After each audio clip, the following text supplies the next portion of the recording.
Name is in order, and my name is Moshe, and I'm coming to you from Israel in the Galilee. What are we today? The 28th? Yeah, 28th of April, and I'm early today. It's about 7 o'clock in the morning here in the Holy Land. It ain't so holy, and our weather today is probably going to be pretty darn nice. Well, 59, it doesn't feel like that. It feels warmer. High of 78, sunshine. Um, no rain in sight.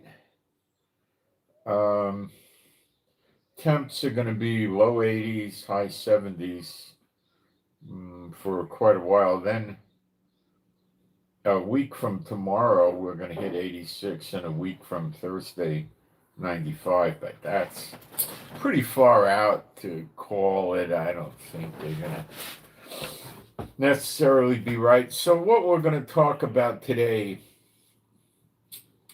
we'll do some Bible work. I'm open to suggestions if someone wants to post in the chat what to do in the Bible. I'll try to see if I could fit it in.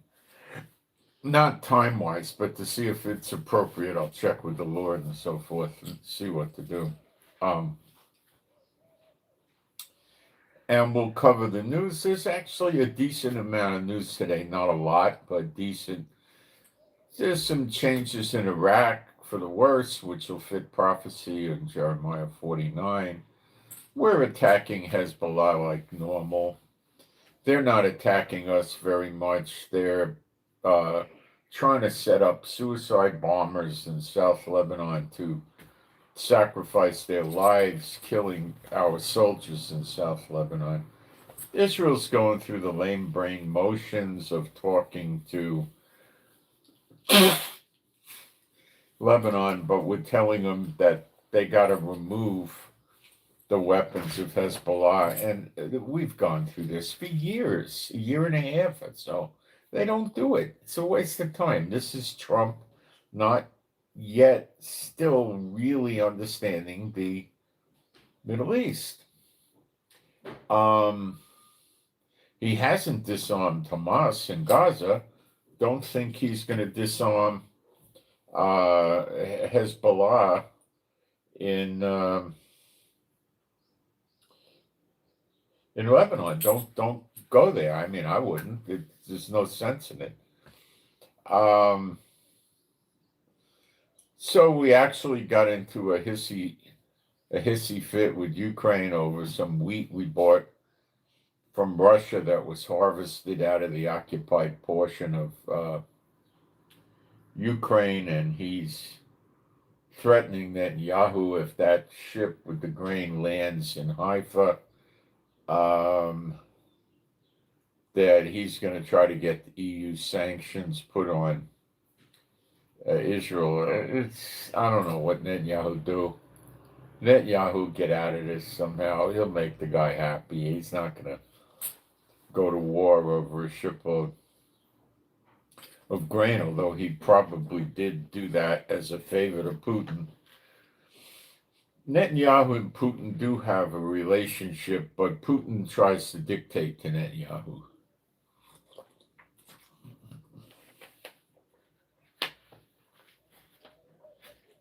And Putin numerous times would call for Netanyahu to come to the Kremlin. And Netanyahu would go all the time. But now with Trump in office, Netanyahu doesn't bother with that. I don't know how this will end. I don't think it's going to go very far. And then we'll talk about the new contender for the Prime Minister's office if prophetic time lets us get that far, which would be till October. The end of October, we have a scheduled election. The term of office for Netanyahu expires, and we go to new elections. So we'll talk about Naftali Bennett, who seems to be a contender now. A few years ago, Naftali Bennett did run against Netanyahu and got in office, but only lasted a year. Then his coalition broke up and Netanyahu took it back. Um, so Bennett did make some changes that I thought were for the better. He's still another S-spot slug, but a transactional one at that. But he'll um, be better than Netanyahu. The curious thing is he's picking up Yair Lapid and Yesh Atid.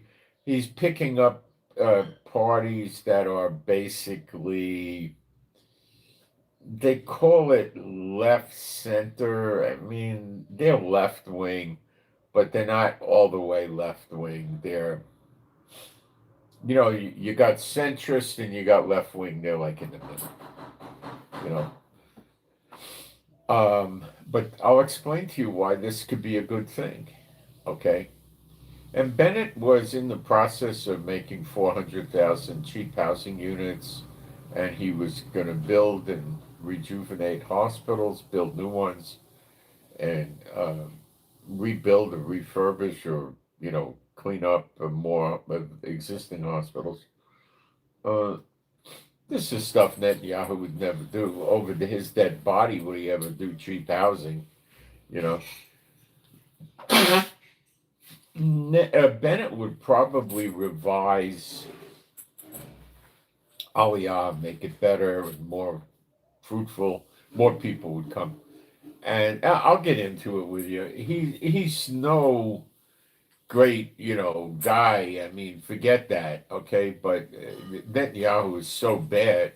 I call him the curse on Israel. That this guy would be a breath of fresh air over Netanyahu. You got to remember, as long as this age is continuing, you're always going to have an S-spot in office. They're not going to let you have a non-S-spot. Okay, so he's better than the one we got now, but you're talking lesser of two evils.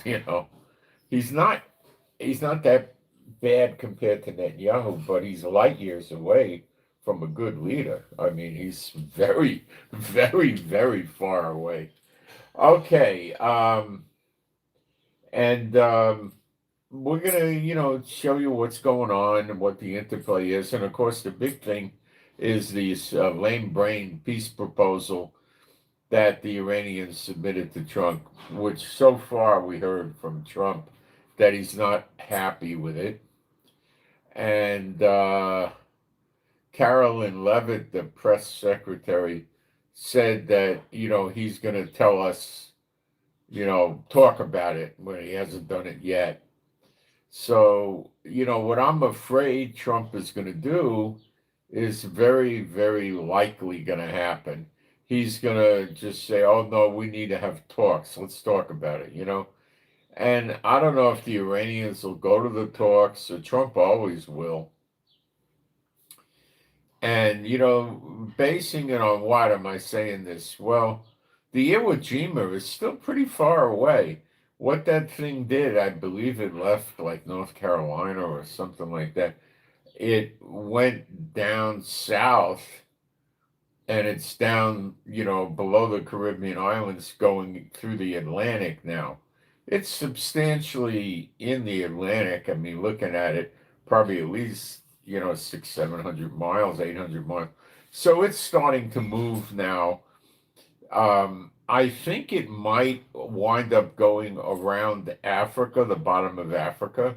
That's why it's dropping down, and then come up and meet the Abraham Lincoln and the Bush carrier. Now, I looked at the Navy map. Someone sent it to me nicely, showing location, and I believe it was yesterday, the 27th.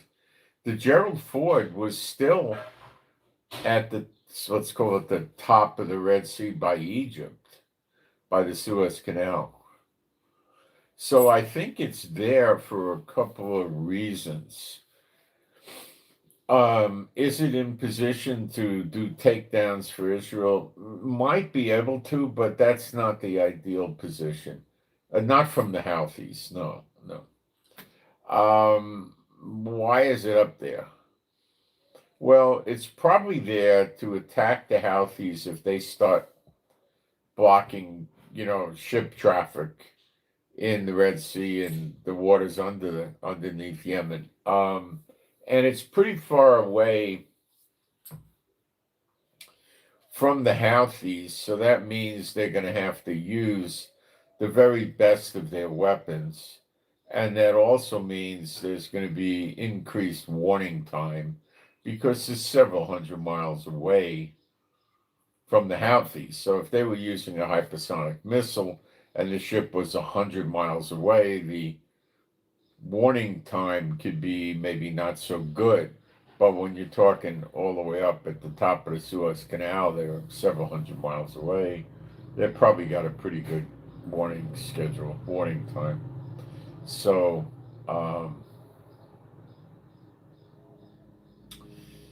there's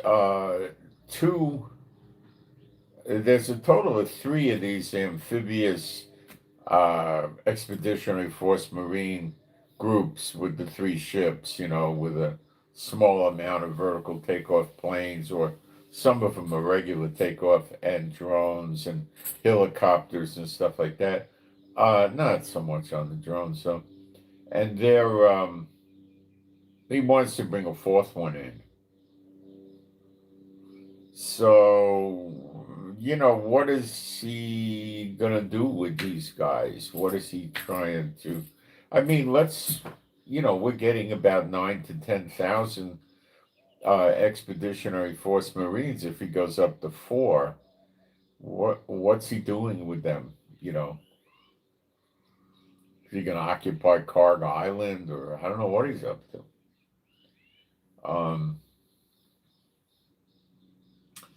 The Iranians have about one more day. Now, I say one more day.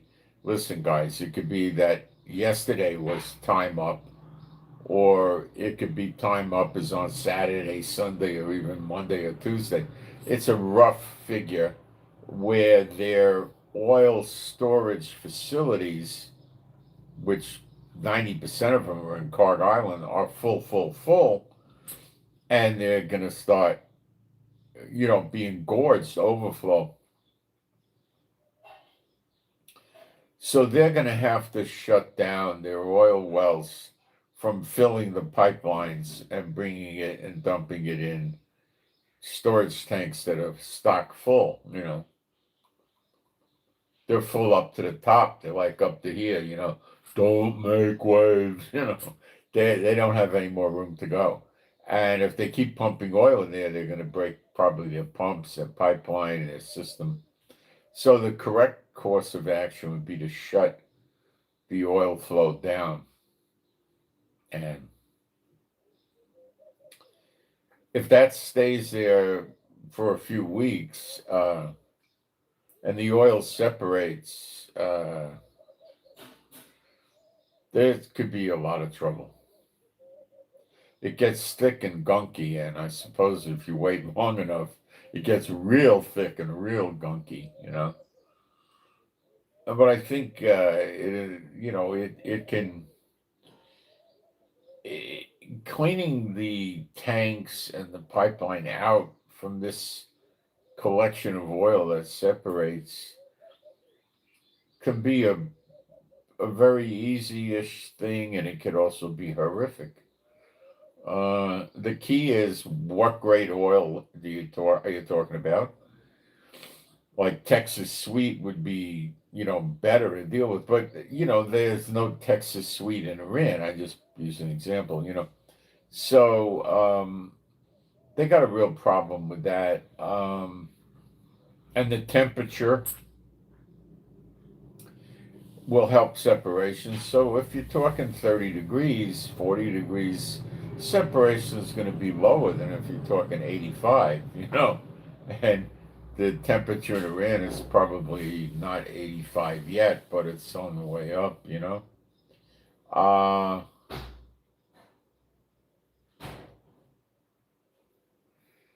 So when they shut that down, they don't have very long till the oil in the pipeline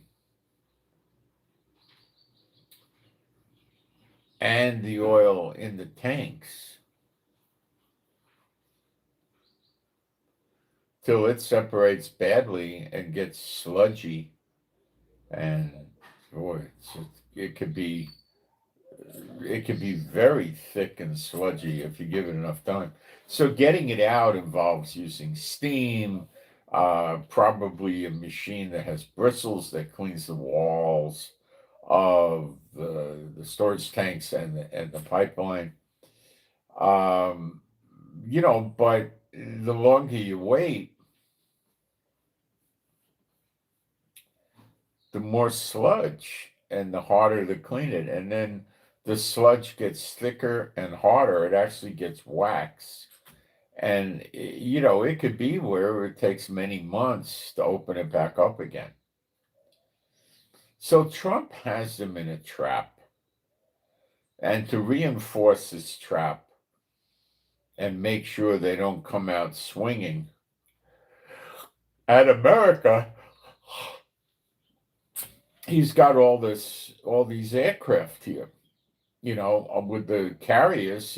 And the baby carriers, the smaller ones with the amphibious group. He's got I would figure 350 planes, plus he probably has other planes on the ground. He's got a lot of aircraft. We're good for 350 planes.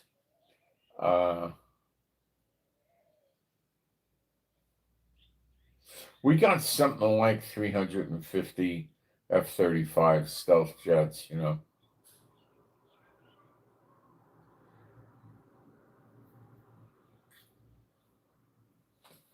So let me go into the live stream and make sure we got a good live stream hopping around here. And people are coming in, and sound and picture.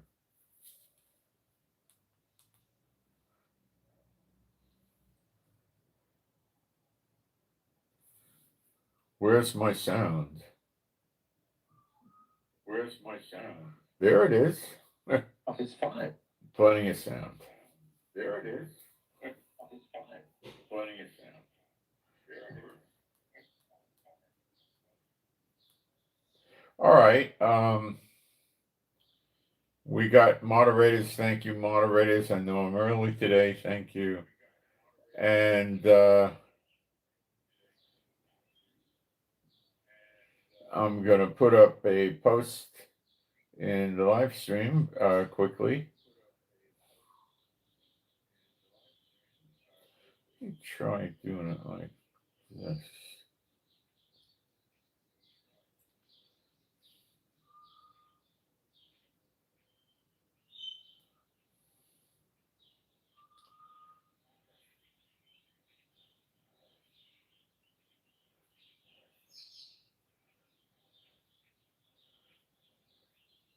This isn't going to take but seconds.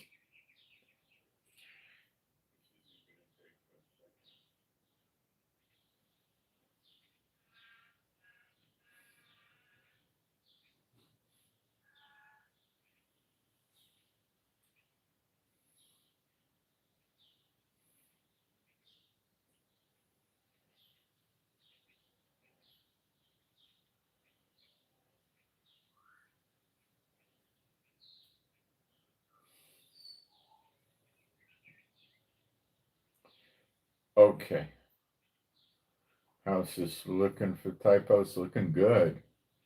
Looking good. And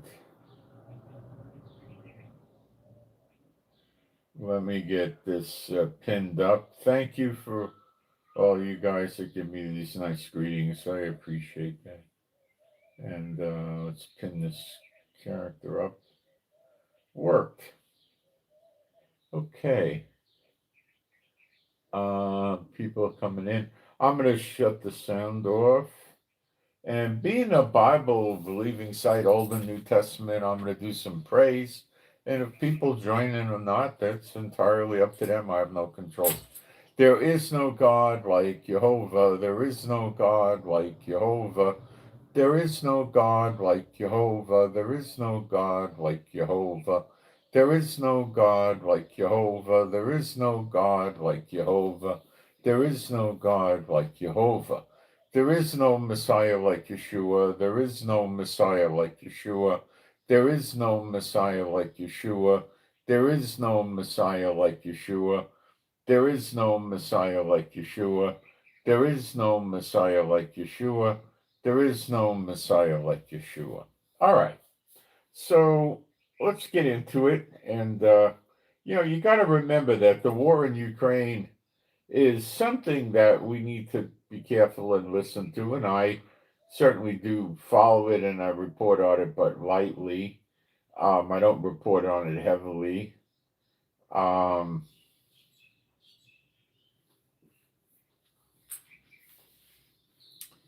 I don't think it's going to usher in end times, but I'm rather certain what's going on in the Middle East that affects Israel will usher in end times. Okay?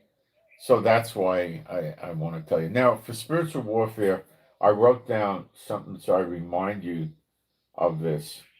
So let's say you're tossing, George Washington, just make a name up, okay? So I command all you unclean spirits to depart from George Washington now. And for the next year, I command you unclean spirits that were in George Washington to stay 5,000 miles away from George Washington for the next 1 year continuously, beginning now. Come out of them now. B'Shem Yeshua HaMashiach. So what did I do? Instead of sending them to the pit, well, they will go to the pit, okay? Because it's stated. But when they get out of the pit, and they do get out, they're going to have to be 5,000 miles from him. So they're going to go to the pit, and if he returns to his vomit, they're going to come back with 7 more. But the way we're doing it, they're not going to come back for a year, I think. He could get out of the pit, but he's going to have to stay 5,000 miles away from this character. So I don't think the Lord will mind that. I don't know. It's just interesting. You could also use it.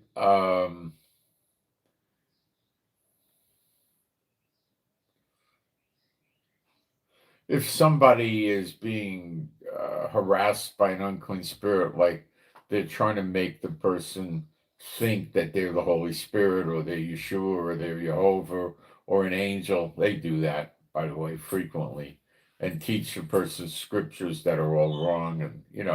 And you're going to intervene. You could throw the unclean spirit, out of that person and just tell them stay away from that person for by 5,000 miles. So you could do this. It's just another option.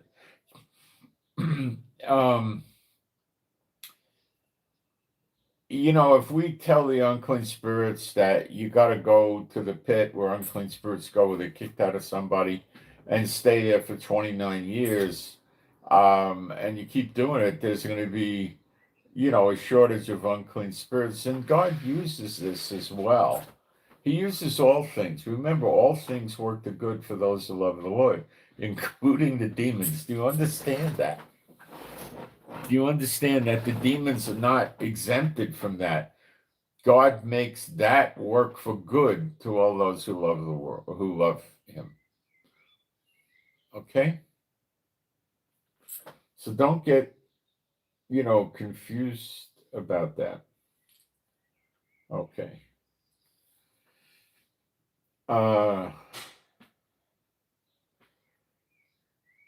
Europe has emerged as a key buyer of U.S.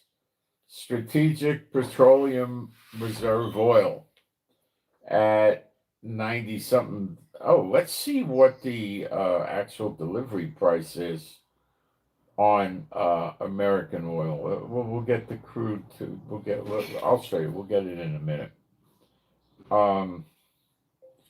What is the current price for crude oil by the barrel for physical delivery right away, not the paper futures trading? I would like this for Europe, North America, South America, and Asia.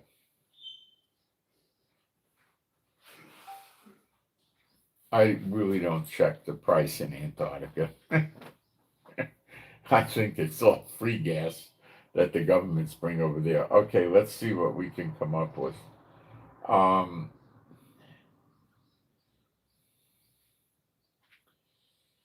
There's, just to round things off with a global price for physical delivery, 108 to 110 a barrel, and American physical delivery, no,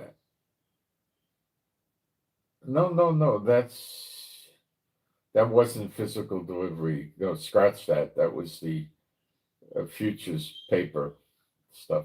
Doesn't mean much.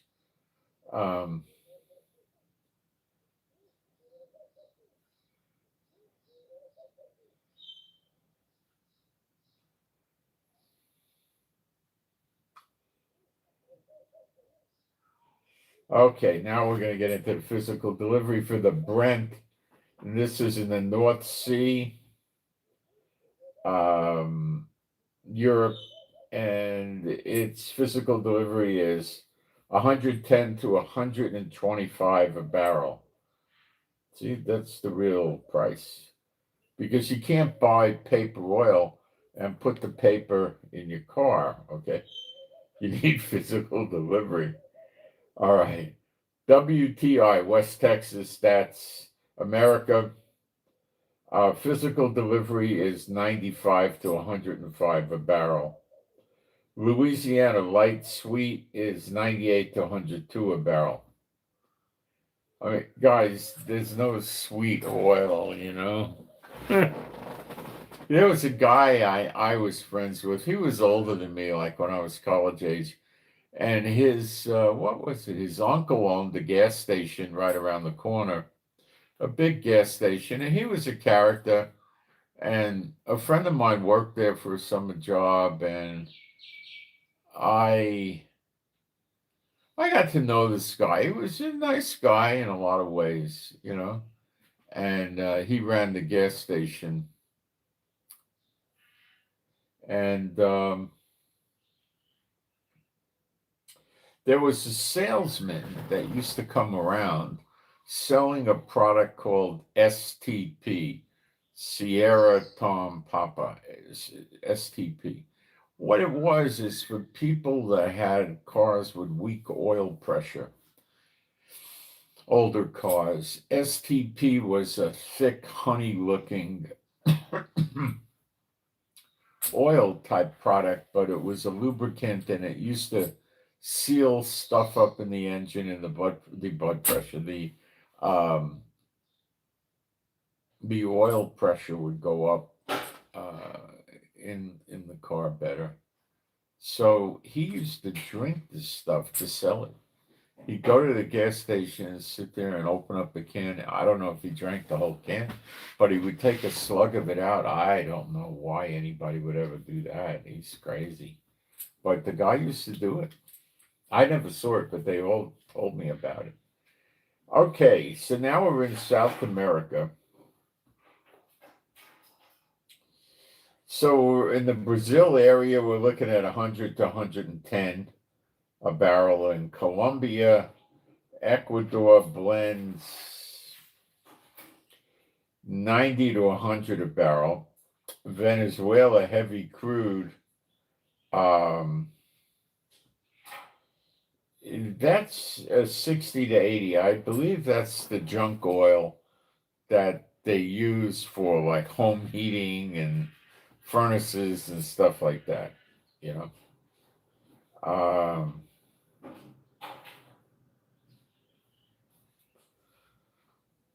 Now we're in Asia, like that's counting UAE,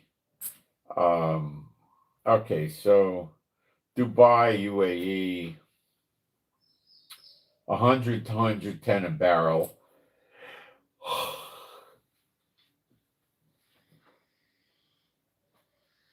And delivering it out to Asia, 105 to 120.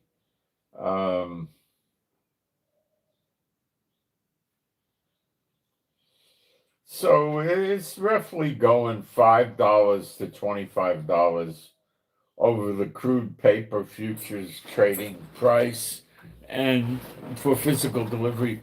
Now, let's get an idea what gasoline is selling for.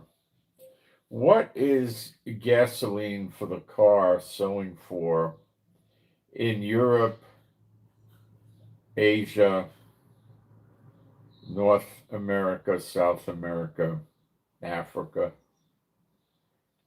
Include the three different grades of gasoline plus diesel. Put prices in gallons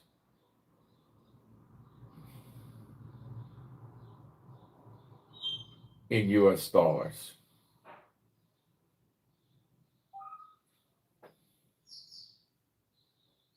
You got to tell AI exactly what you want.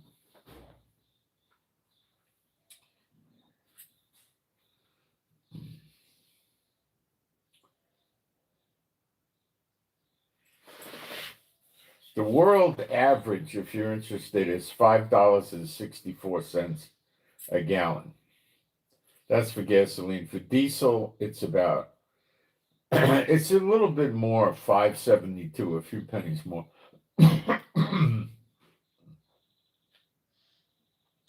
North America regular is going at, that's the 87% octane, 370 to 420. Mid grade, 89%, 4 to 450. And the high test, the premium, which is 91 to 93, 430 to $5, and diesel is 480 to 530. We used to be able to get like Super Shell was 98% for high test, and then they had Sunoco had a thing at the pump. You could turn a handle and you could get it to go over 100% on the octane. You were able to get 102, 103. I don't know if it was real, but the pump would show it that way. Okay, Europe is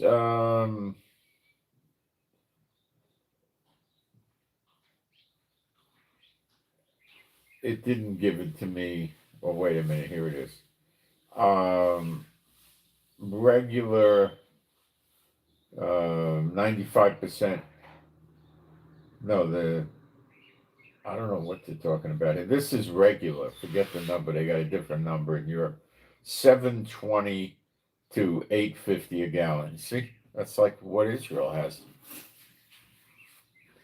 Israel's probably slightly more. Mid grade is 780 to 920 a gallon, and diesel 780 to 950 a gallon. That's getting into the area of chaos.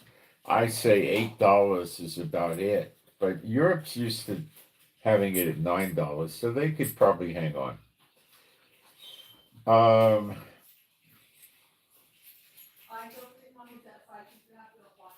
She's in the front. Okay. I'll bring her in. Beulah's inside? Okay. So now we're in Asia. Regular gas is 4 to 650. That's high. Mid range 450 to 7, higher yet. And premium $5 to $8. And diesel 450 to 750. They're not used to that. That's quite high for them. South America, regular $4 to $6. That's high. Mid grade 450 to 650, high. Premium $5 to $7, Diesel 420 to 650. Africa, regular $6 a gallon. Wow. These are not rich countries. The mid-grade 350 to 650, and premium $4 to $7. Diesel 350 to 650.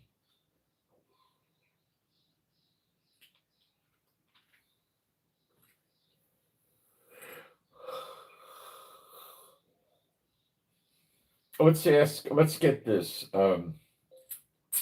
Where is automobile gasoline priced the highest in the world today or yesterday?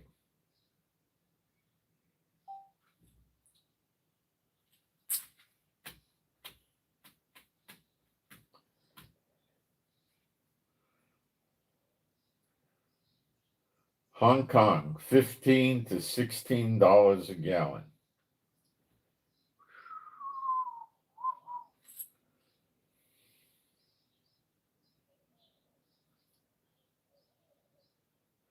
Next, under that is Malawi. They got some sort of war going on too in Malawi.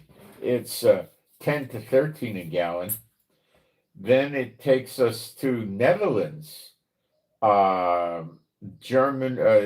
Netherlands, Denmark, Norway, Germany, 9 to 11 a gallon. Singapore, Israel, Greece, $8 to $10 a gallon. See, we get hit bad here.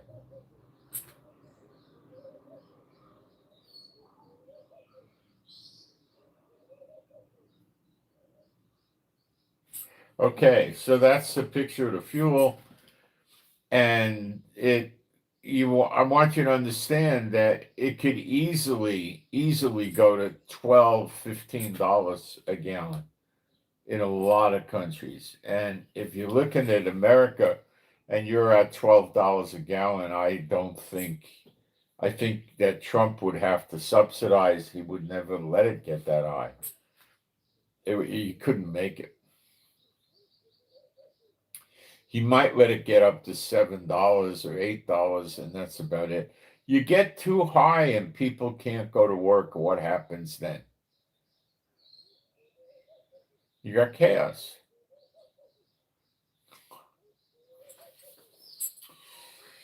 Okay. Take a quick look at the live stream.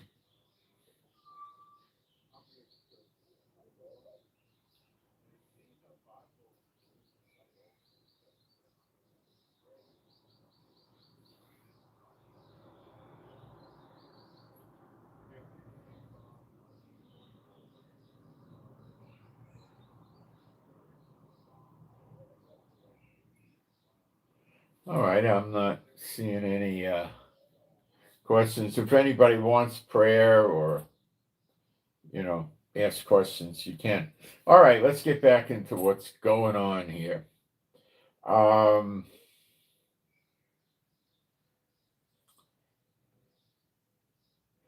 These Somali pirates who, going back, guys, many years ago, back in the early 2000s on forward, were hijacking ships, pretty common. They just got another ship yesterday. They're pirates, though. They're not sitting there coming out with a statement, free Palestine or anything like that. It's more like put money in our pockets. The price of heroin is high, Fast growing in Georgia, wildfire tops 31 square miles. Houses are going, evacuations, 31 square miles.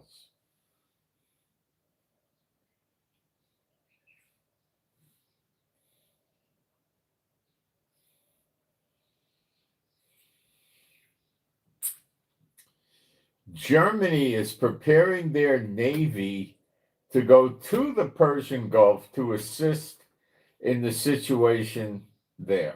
So it looks like Germany is getting along well enough with Trump to go send some ships over there to help out.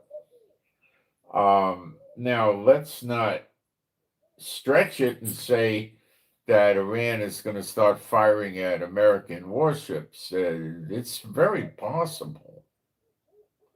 But don't be too quick to say this is definitely going to happen. Trump has Iran in a trap. Now, I'm not a big Trump fan, okay? But I do believe in giving credit where credit is due. And Trump did a wonderful job of trapping Iran. He realized that these lunatics are lunatics.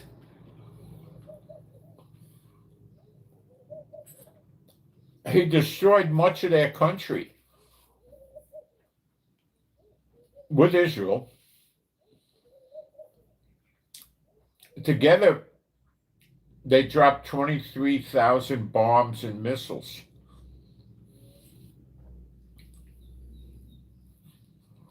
The damage was probably $1 trillion.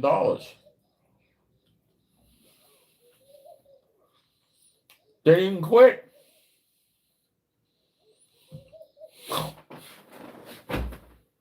They even obstructed their missile cities, but they had capacity to fire missiles and they kept fighting.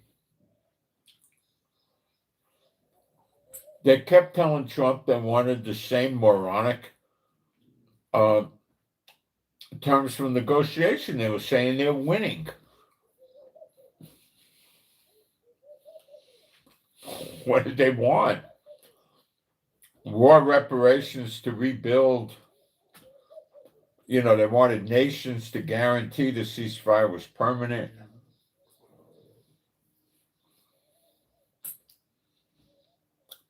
They were going to do nothing about the nuclear program, nothing about the ballistic missiles. They wanted America to withdraw from the Persian Gulf and close their bases. It is lunatics.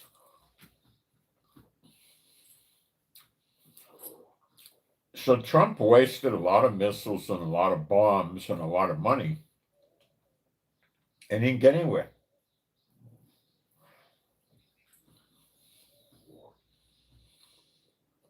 And then he says, I'll just put a blockade on them.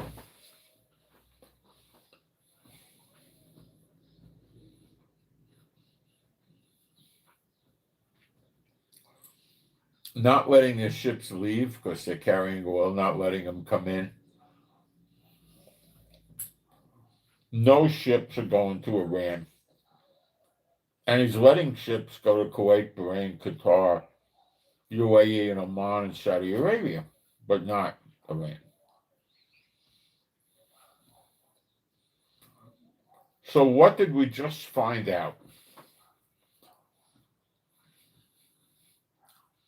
We found out that now we're caught Iran delivering oil to China via train.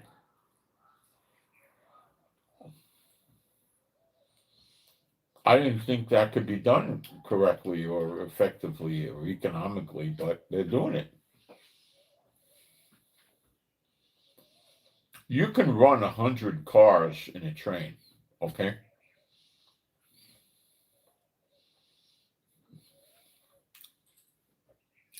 Railroad cars are pretty big. They don't look at till you walk up next to it, and they're pretty good size. And we got 100 cars like that can hold liquid.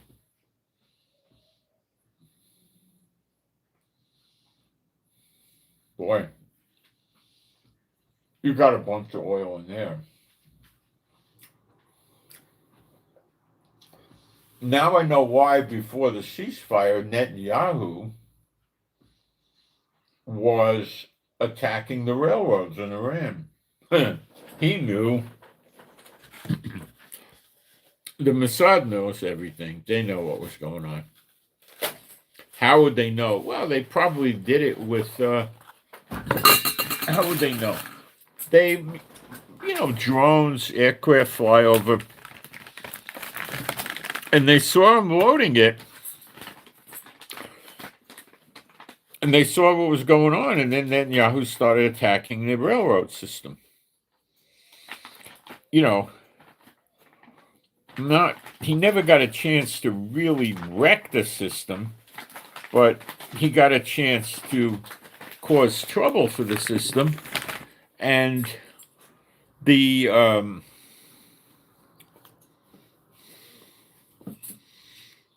never heard about that. Now, I just picked it up this morning because I believe the train showed up in China and they saw it. So that could mean sanctions on China, whoever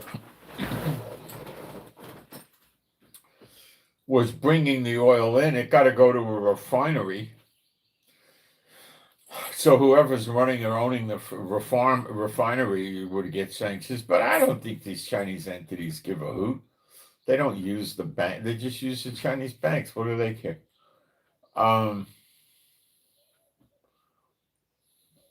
That was interesting.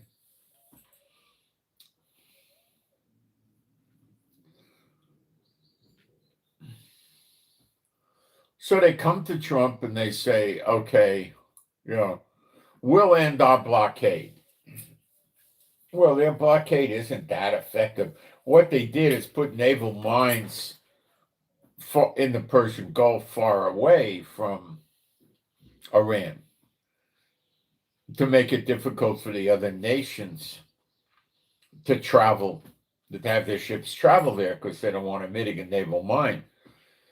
So Trump had his Navy, the American Navy, start taking the missiles, the naval mines away with minesweepers and stuff. So Trump did say he was going to go triple time on this, which probably means he was going to run the crews round the clock.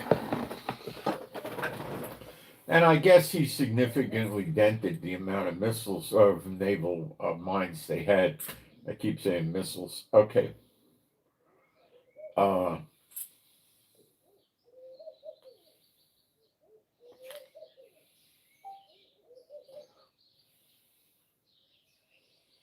So I don't see any reason why Trump would want to give in. He's got Iran where he wants him.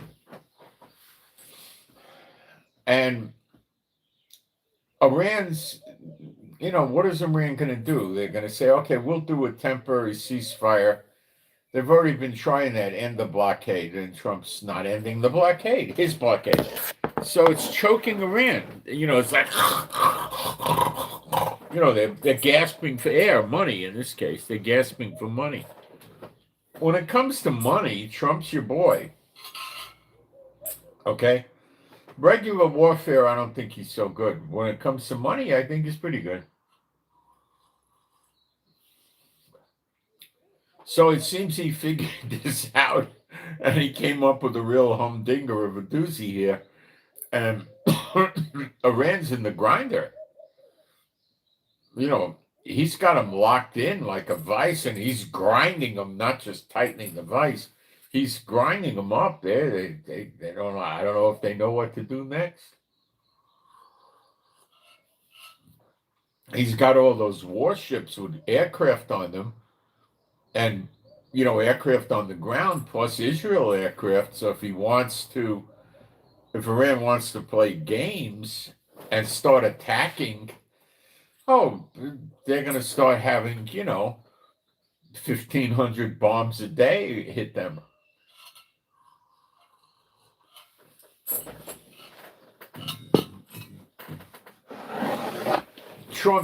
If Trump starts bombing them again, I think he's going to take out the electrical grid. And then we're going to really find out how crippled the missile cities are when there's no electrical grid. And I think we'll have a surprise that they're pretty crippled. It's not so simple to run these things with generators underground. They got toxic fumes that have to be taken out. So you need exhaust going up to the surface. And these fumes are going to have heat and they're going to be visible, so they're going to be detectable, and then you know where the vent is, and if you got special forces running around, I mean, just to put it in a very simplistic manner, they could just drop tear gas down the pipe of the exhaust and tear gas them in there. They might have tear gas masks. I doubt it. But let's say they did. Just keep gassing them for several hours because the gas masks have a filter. And once the filter gets clogged from too much toxic fumes, it won't work anymore. Okay?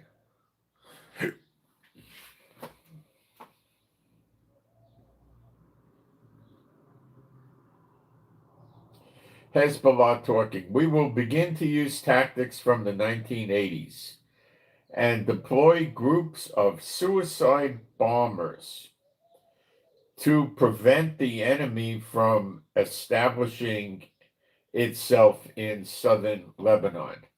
We just destroyed 700 houses and structures down there. Large number of suicide bombers will be deployed in the occupied areas. So he's talking about not doing this in Israel. They can't get them into Israel. Doing it in Lebanon. Now, I don't know how they're going to do this. What, are they going to try to walk up on the IDF with a backpack on? That's going to be, that's the end of that. Are they going to come on these dirt bikes? They have dirt bike motorcycles with mufflers. Well, they might. Is that going to make a whole lot of difference? No, they just spray them with bullets.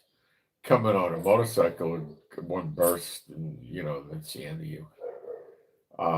Well, they could wear armor, and then you got to take the motorcycle out. But still, what if they armor the motorcycle and themselves? Now, they're not going to do that. You can't. How do you armor a motorcycle like a dirt bike? You're riding it through the dirt, and you're going to put extra weight on the bike. It's, I believe it'd be called unsprung weight, and I don't know how you do that.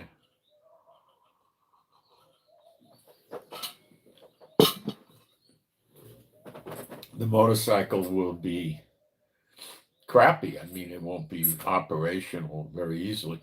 And I never heard of run flat tires on motorcycles, so it's not feasible. So Israel is making ready for that. We've dealt with that in the past.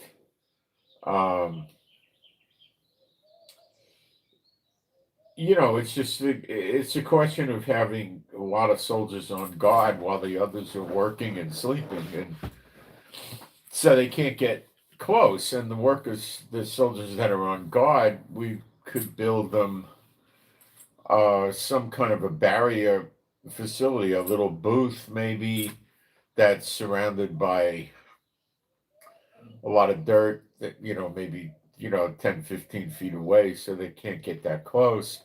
They blow it up back there. The booth could be made out of concrete. It could be, 2 feet thick. And I don't know exactly how they're going to do it, but I don't think it'll be effective. I think it's desperate.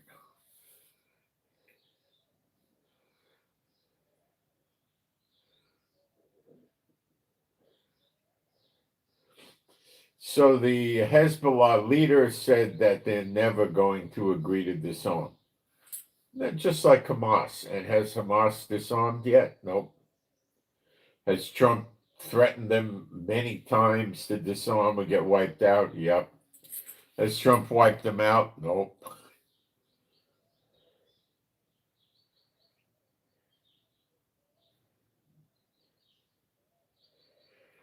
There's some sort of UN group on nuclear treaties meeting. They started, I believe, yesterday, and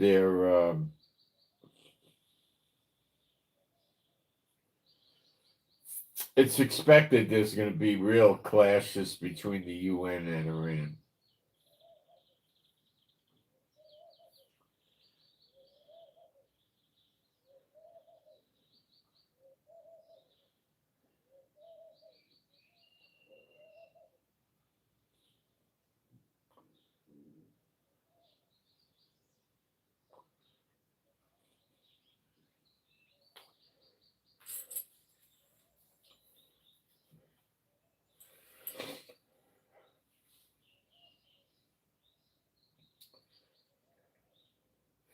So the UN review of nuclear stuff with Iran is gonna raise tensions again, and Iran's not gonna listen to anybody. Is their blockade in the Persian Gulf really working? No. Are they really suffering now? They can't break the sanctions anymore. Yeah. Well, they got that railroad car out. How much of that are they going to get done? You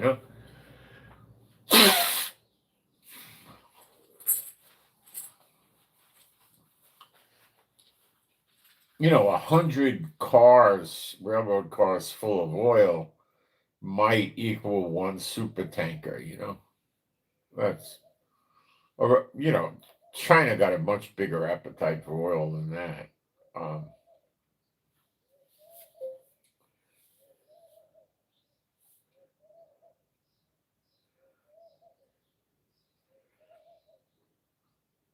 Israel Defense Minister Katz has detonated 700 landmines near the Syrian border, I believe in the Golan Heights. I don't believe it was, I think it was 700 landmines, not 700 houses. I'll check later. It might have been also 700 houses. So they're cleaning this out so the land could be used by Israel for better purposes than, staying out of there because it's full of mines. Um,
okay. Yeah, we are cleaning out houses, getting rid of houses, boom, in South Lebanon because it's the Hezbollah that moves in, not the regular people. And they put missiles and weapons of all sorts in their houses with their children and everything. It's a whole sick thing. It's a society of sickness. Um, this is interesting. It's like somebody in the Knesset's reading prophecy about the siege. The Knesset passes a law mandating the agricultural sector of Israel to report on supplies to boost information about emergency stock in case of supply chain inter.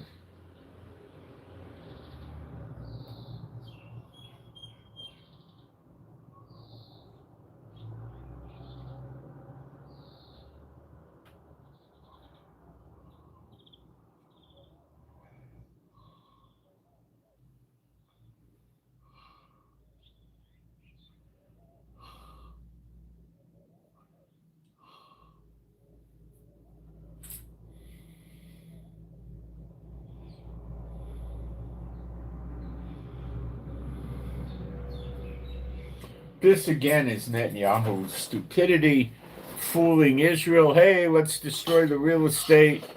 Let's blow up their tunnels and their command centers. Hey, how about we blow the soldiers up so they don't regroup? He don't do that.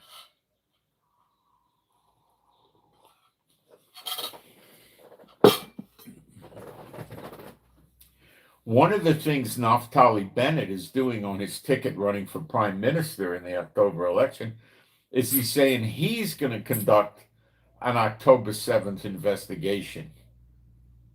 Now, will he really do it? And that would mean that Netanyahu and his whole camp are going to come out looking very bad. He might, because then he doesn't have to worry about Netanyahu knocking him out of the political box. He might do it. Or it could turn into Trump saying he's going to arrest Obama and arrest Hillary, and nothing's going to happen. So I don't know what it is. And then right after he said that, Netanyahu's still talking about running his own investigation, which he never completed. So he's investigating himself, and the Supreme Court told him, I think he has 60 days to finish up. It's whitewash. It's not real. I mean, I wouldn't even, it's not serious.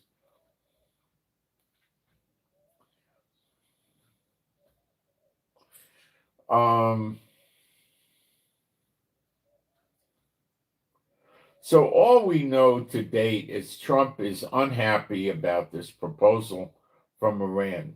And the thought of other people, Marco Rubio said, no, he's not going for it either. And I don't think it's going to go. Even on the nuclear issue, Iran said, well, we won't talk about that now. So when will we talk about it? 2038? Hey, come on.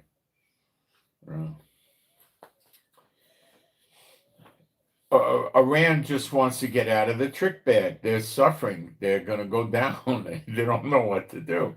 And if they go raise guns and missiles to Trump's people,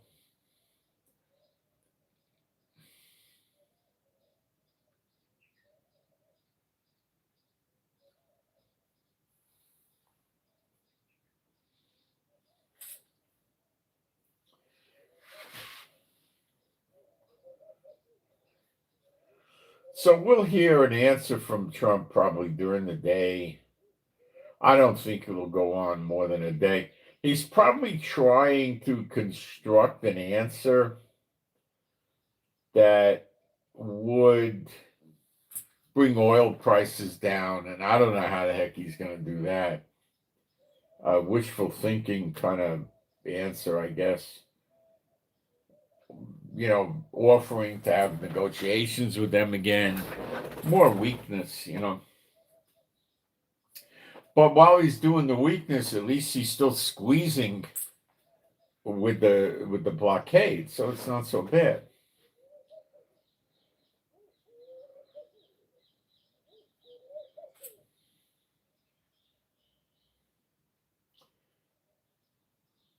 They submitted this proposal on Monday. Today's Tuesday.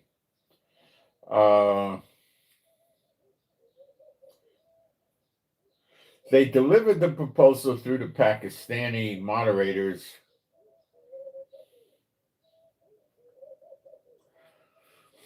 The core of this Iranian offer is a staged approach to de-escalate, a staged approach to de-escalation, designed to bypass the current deadlock over the nuclear enrichment. So, lifting the blockade, Iran offered to fully reopen the Straits of Hormuz.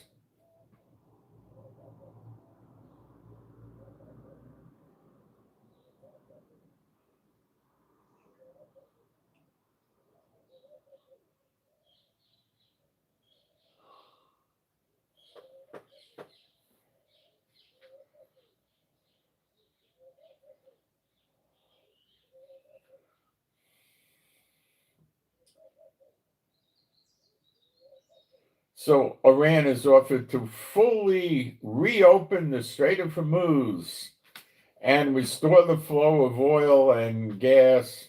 In exchange, they require the U.S. to lift its naval blockade, which has been choking Iranian oil exports and causing internal industrial pressure. The nuclear delay. Then they're saying, crucially, the proposal suggests postponing discussions on Iran's nuclear program to a latter phase. Iran wants the immediate humanitarian and economic crisis.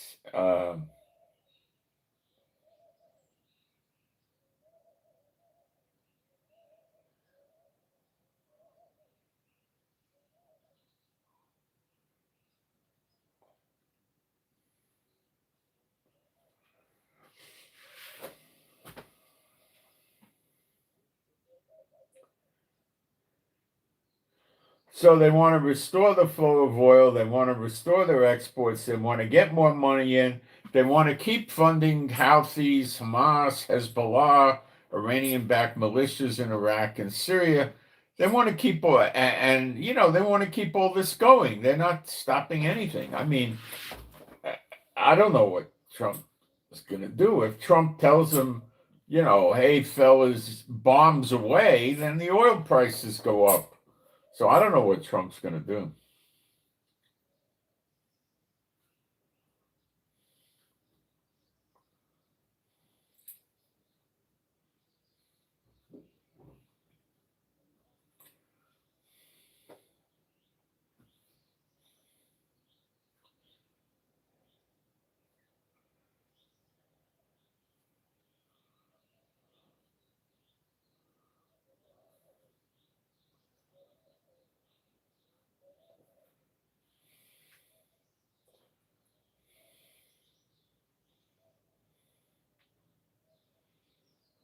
So we're just going to have to wait and hear what Trump has to say.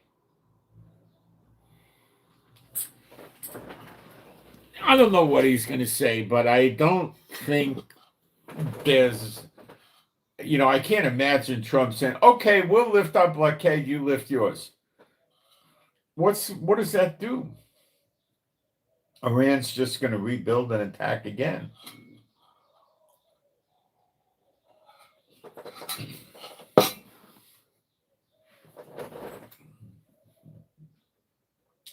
Iran was there was a post Trump put up, I guess, during the night or yesterday. He's congratulating the people of Iran that are fighting against the mullahs, the dictatorship government. So they're rising up, but I didn't get any details other than that. So we don't know how powerful it is. It could be going pretty good and nobody's talking about it. I don't know. Germany said that Iran was humiliating Trump in the talks. That's going to hurt Trump. So Ukraine summoned Israel envoy, and European Union warns about sanctions on Israel after Israel bought the second ship of what they're calling stolen grain is.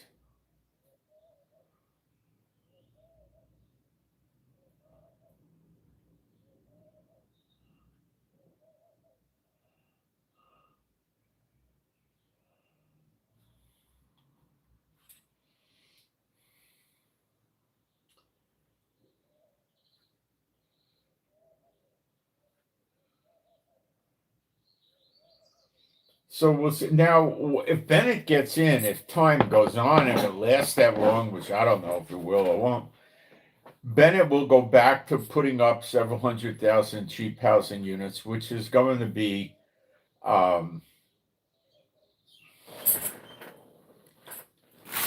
these cheap housing units are going to be apartments more than likely. what'll happen, he talked last time 400,000. 400,000 apartments below market.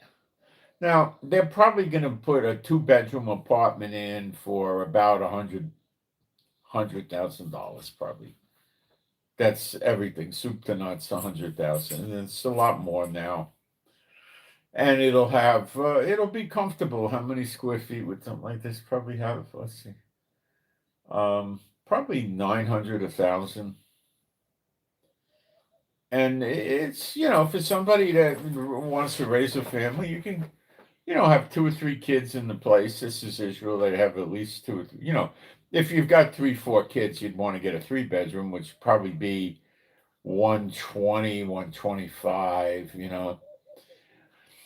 And, you'll have a kitchen, you have a place for the laundry, you'll have a living room, a little dining area, you have probably a half bath and a full bath, maybe just the full bath, and you'll have a balcony. You probably won't have a garage, you have some parking spaces that'll be assigned, I guess, around the building, painted. You have to have a bomb shelter in your apartment. Or they probably would put them on the floor. Probably do a communal. They could build a bomb shelter room in the apartment. I don't know what they're going to do. That's going to add to the price, but they might do it. Or they just put a bomb shelter on the floor, and it's communal, and it's just open. And when they blow the siren, you go in there. And you're not going to be in there that long. So, you'll be in there for 10 minutes, maybe, or less. So, that could be how they'll do that.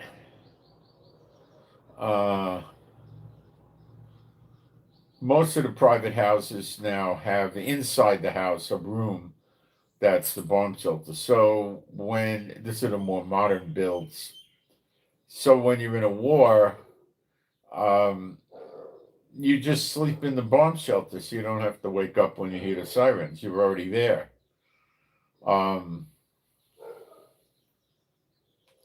But you probably don't have the door closed. I don't know what they'll do with the bomb. They got to do something with that.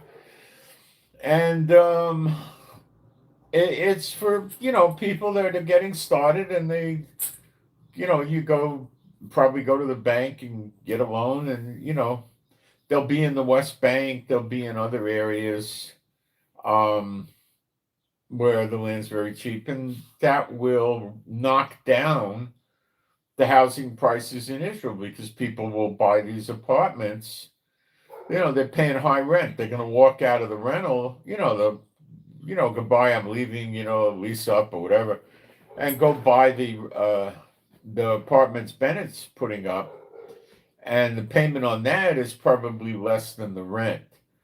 So the landlords are going to have to regroup and lower prices, which is a slow slide, but it'll work. The logic is this: you own an apartment, okay, and you want to get, I don't know, 6,000 shekels for it, let's say, right? About $2,000, and you keep it on the market 2 or 3 months, nothing happens. Then you go to 5,000 shekels.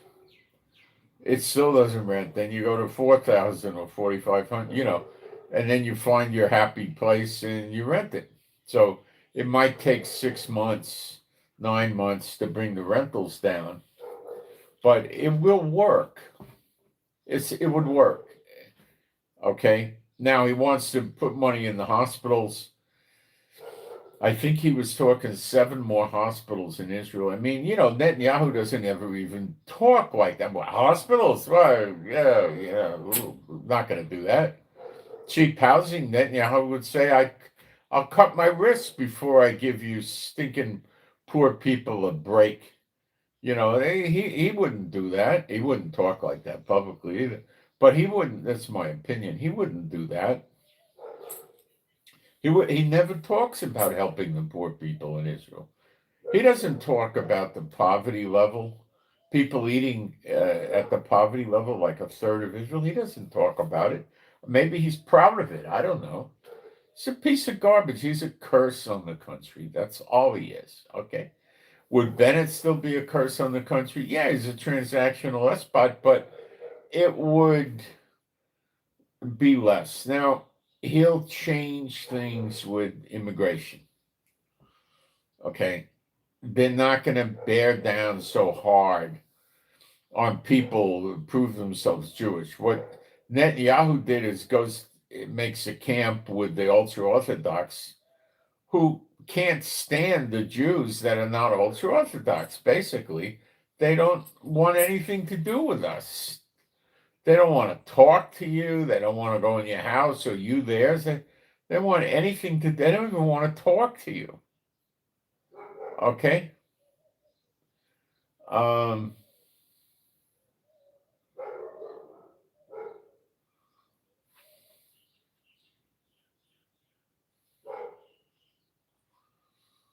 So they got into Netanyahu, and Netanyahu's giving them funding so their people can go to the yeshiva, which is their learning institution, and they could pray for Israel. But the problem is this, guys, they don't pray. The ultra-Orthodox and the Orthodox don't pray. They read prayers out of a prayer book. That's not praying. We all know that. That's a canned prayer. They also use Psalms as prayers. It's not. If you want to talk about prophecy in Psalms, I'm with you. You want to talk about Psalms as prayers, like they'll say, oh, this one's in the hospital, say a psalm for them. Yeah, that's not praying. They don't pray. Okay? They don't follow the Torah. They follow the Talmud and the Kabbalah. It's ridiculous. Will Bennett cut their flow down of money? Yeah.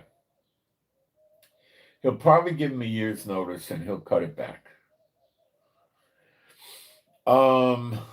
What about giving a monopoly to them on the kashrut, the kosher stuff? They call it kashrut. Only the ultra-Orthodox rabbis can call something kosher. If anybody else tries it, they could go to jail. So that'll end. He'll end that monopoly. And they do the same with the ultra-Orthodox who's a Jew. They tell people that are like third-generation Israelis. Mom and dad were Jewish, grandma and grandpa were Jewish, and they say to them, when they go to try to get married in Israel, they got to be Jewish to get married here. And then they say, well, we don't know how Jewish you are, so if you want to get married, you've got to go to the rabbi and go through conversion.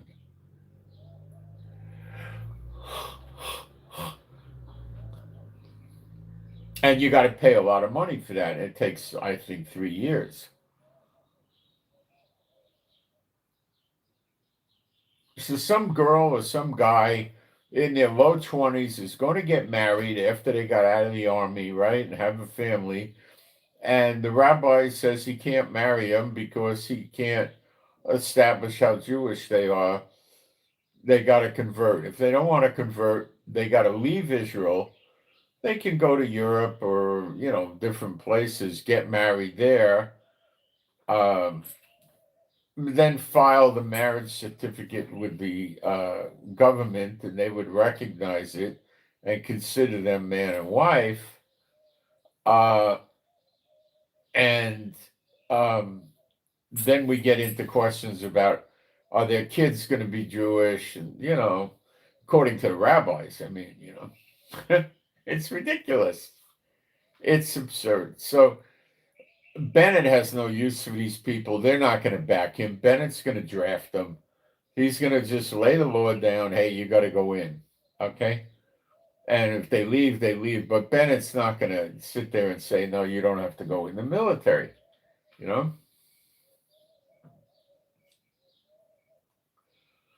So they're going to lose their grip on immigration. They make the Jews that want to come live in Israel, you have to get approved by a rabbi on a list that they control. It's sick. And, we'll have, look, they'll get busted out economically because they make a ton of money on the kosher stuff. And then Bennett's going to more than likely say any rabbi in Israel, can declare food kosher. So their prices will have to go down probably by at least half or three quarters.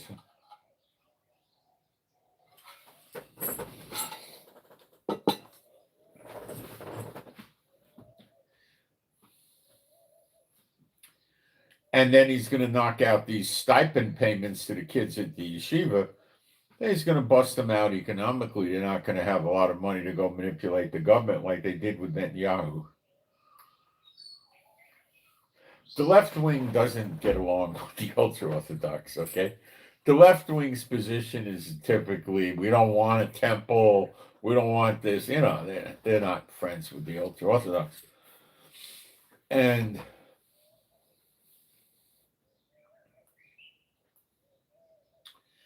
that would be basically what happens.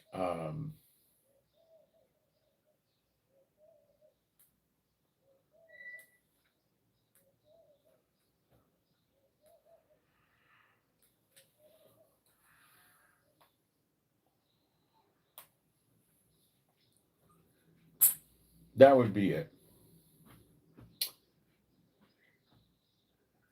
The left wing will not push for war aggressively. They'll defend Israel adamantly, no problem. You start shooting missiles at Israel, boom, you're getting missiles, you're getting bombs, you're getting bullets, no problem. But they try to avoid the wars. But then we got Netanyahu, people think he's right wing. He's not right wing. He's really not. He blows up real estate and he does targeted assassinations, both of which never work. Look at Iran. Look at Gaza. It doesn't work. Look at Hezbollah. After we blew their pagers up, look, they're still there. It doesn't work. What works is killing their soldiers. That's what war is about.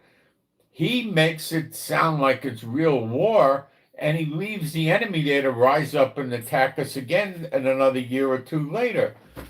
That's what he does. Who wants more of that? Bennett will do the war for real. He won't go around and play stupid games. Let's blow their houses up. What the heck are you going to get out of that? Do houses kill people? Do tunnels kill people? No. Who kills people? People. You kill the people, the enemy. That's what you got to do. Look, he left the enemy alive in Hezbollah. Now they're going to do suicide bombers against our soldiers. This is an idiot's game Netanyahu's playing, and he got Trump to buy into it too. I hope Trump learned his lesson, but it doesn't work.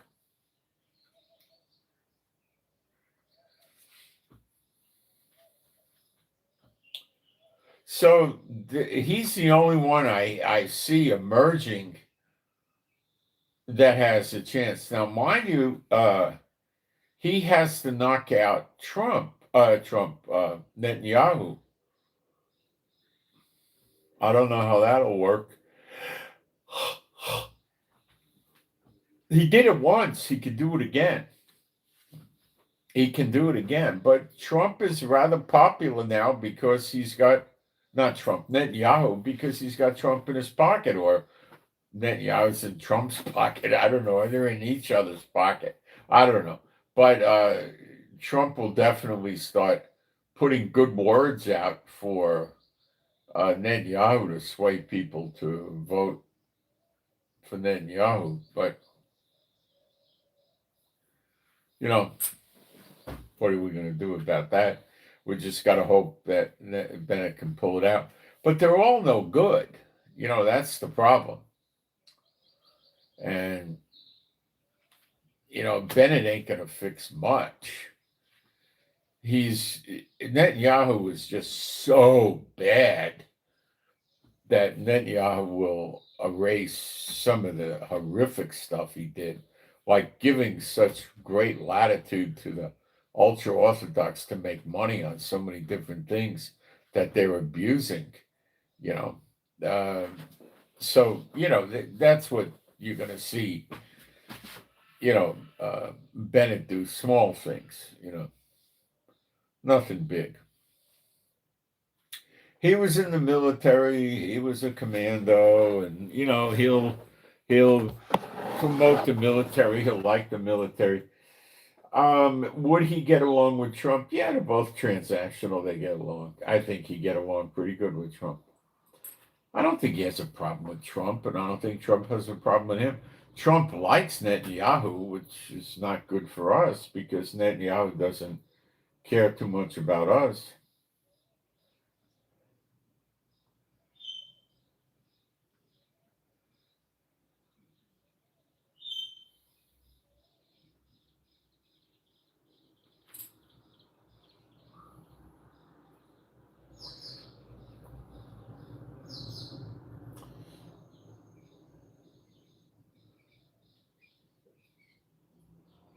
So it's it's still October, I think 27th is the election. It's got a ways to go. We'll see.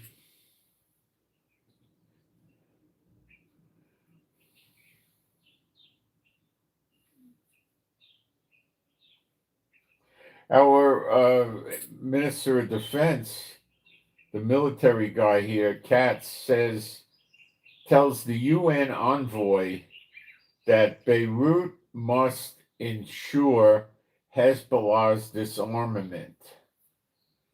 First, south of the Litani River to the Yellow Line, and later the rest of Lebanon.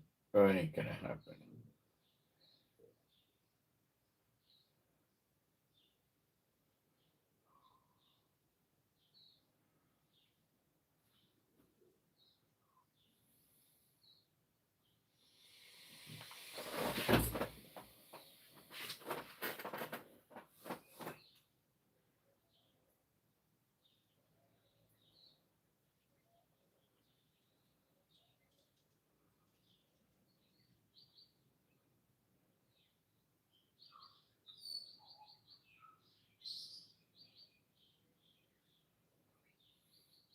The justices of our high courts here are saying after the October 7th, let me back up. They're saying there was no October 7th inquiry after 2.5 years is unacceptable. But note the government has broad discretion and court intervention carries difficulties. I believe they gave him a few months to get this thing turned in, but I don't think they have any real recourse if he doesn't, or if he drags it out.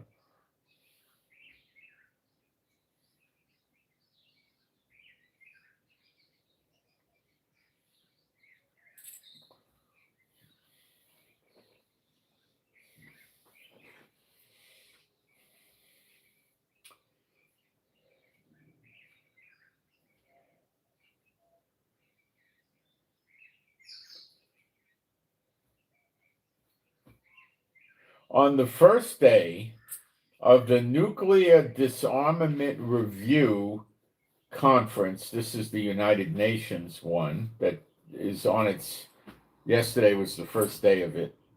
The Islamic Republic of Iran was elected as the vice chairman of this conference.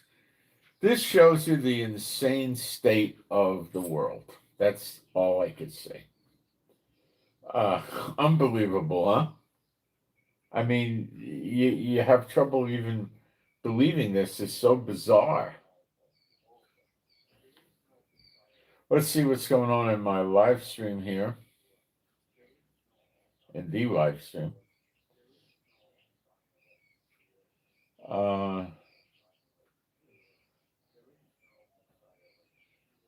India. Oh, it's nice to hear from India.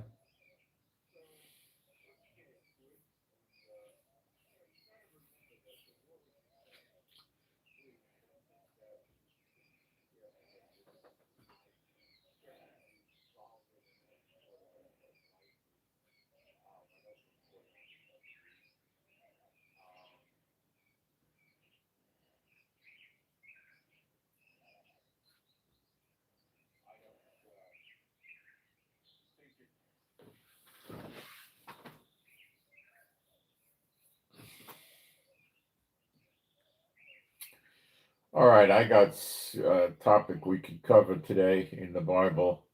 Let me get over there. I believe we're in Daniel 11, or what I wanted to do. Nobody gave a counter suggestion, so we're going to Bible study the beast.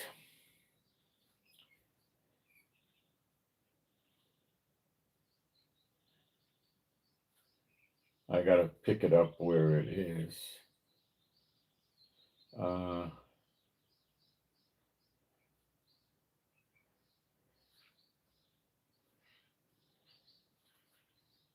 This is a spiritual journey through history, basically. Chapter 11.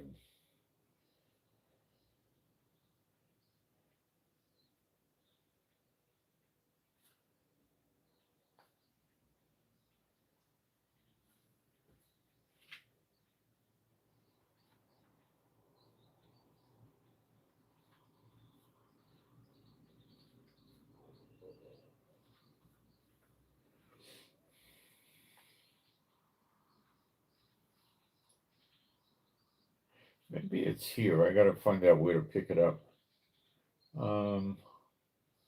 Let's see. We could jump in at verse 15, I think. Let's try that. The king of the north shall come and cast up no, the king of the north, we're not looking for that. Let's keep going down.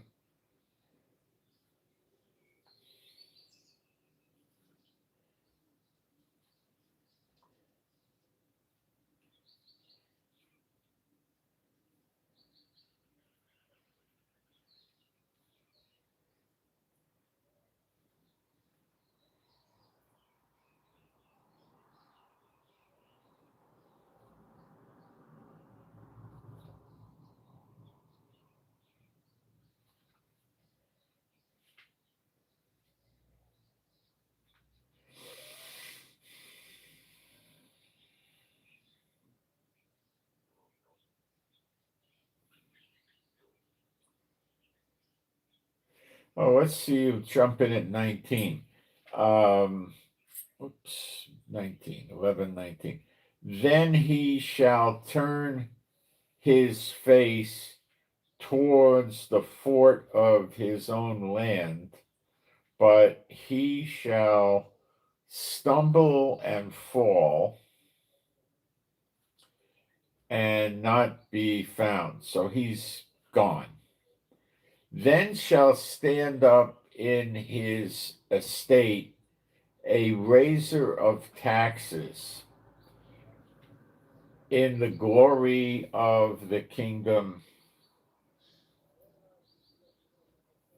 with few days he shall be destroyed, neither in anger nor in a battle. Now, that sounds like Trump, the raiser of taxes, with the sanctions, which are taxes. I can't guarantee that it is. I don't know. Okay, then we go to verse 21. And in his estate shall stand up a vile person to whom they shall not give the honor of the kingdom, but he shall come in peaceably and obtain the kingdom by flatteries. And with the arms of a flood shall they be overthrown from before him, and shall be broken, yea, also the prince of the covenant. Now, the prince of the covenant is found in Daniel 9. He gets killed, but not for anything he did to himself, not for any bad behavior he himself did. Okay. And after the league, made with him, he shall work deceitfully, for he shall come up and shall become strong with a small people. So that doesn't sound like the 10 nations. He shall enter peaceably, but it could be, okay? He shall enter peaceably over, even upon the fattest places of the province, and he shall do that which his fathers have not done, nor his fathers' fathers. He shall scatter among them the prey, and spoil and riches. Yea, and he shall forecast his devices against the strongholds, even for a time. And that could be him going against Israel. And he shall stir up his power and his courage against the king of the south with a great army, and the king of the south shall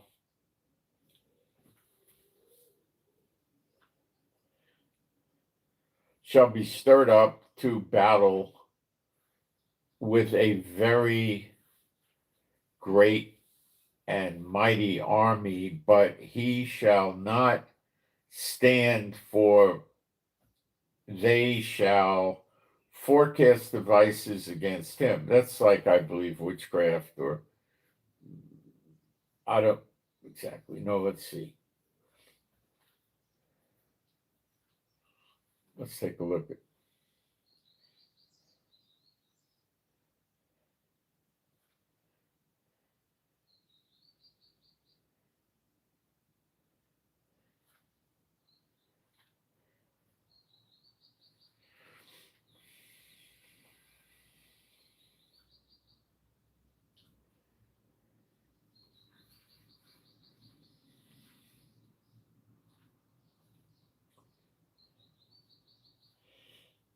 Well, yeah, it could be witchcraft. It could be just actions.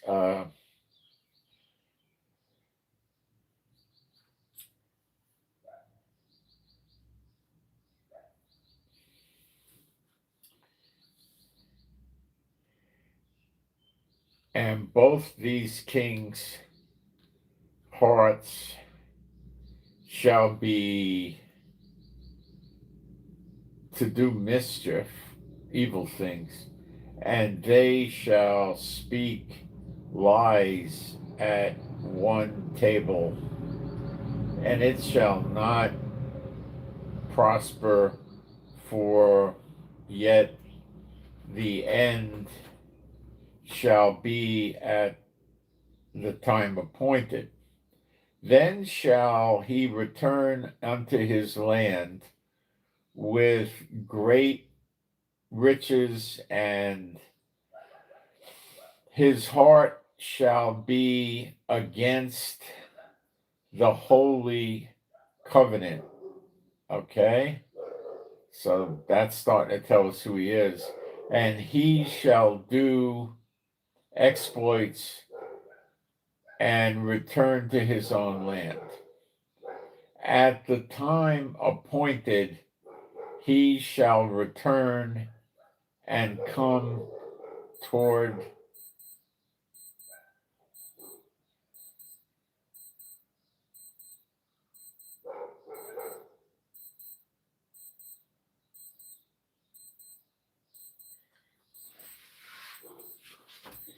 he shall return and come towards the south, but it shall not be as the former or as the latter. For the ships of Shittim shall come against him. Therefore he shall be grieved and return and have indignation, anger, against the holy covenant. So shall he do. He shall even return and have intelligence with them that forsake the holy covenant. That's the falling away. Those are the ones that are falling away. This is towards the end of the second 70, I would say. And arms shall stand on his part, and they shall pollute the sanctuary of strength, the temple, and shall take away the daily sacrifice, and they shall place the abomination that make it desolate. It actually, when you read Ezekiel 8 and 9, the abomination make it desolate is the idol that make it jealous. It's called that there. And it's in the northern gate connecting the inner courtyard to the outer courtyard. It's not in the holiest of holies. And such as do wickedly against the covenant shall he corrupt by flatteries, but the people that do know their God shall be strong and do exploits. See, it fits real nice, doesn't it? And they, everlasting life, right? And they, put the law in your heart. They shall all know me. They shall not say, know the Lord. The least of the greatest will know the Lord. And they that understand among the people shall instruct many, yet they shall fall by the sword and by flame and by captive and by spoil many days. Now, where they shall fall, when they shall fall, they shall be holpen or helped with a little help, but many shall cleave to them with flatteries. So you got to be on guard for that. They try to flatter you and play up to you. And some of that, this is down the road though, but they'll still use that flattery stuff today. And some of them of understanding shall fall to try them and to purge and to make them white. The fall doesn't mean dead, even to the time of the end, because it is yet for a time appointed. And the king shall do according to his will, and he shall exalt himself and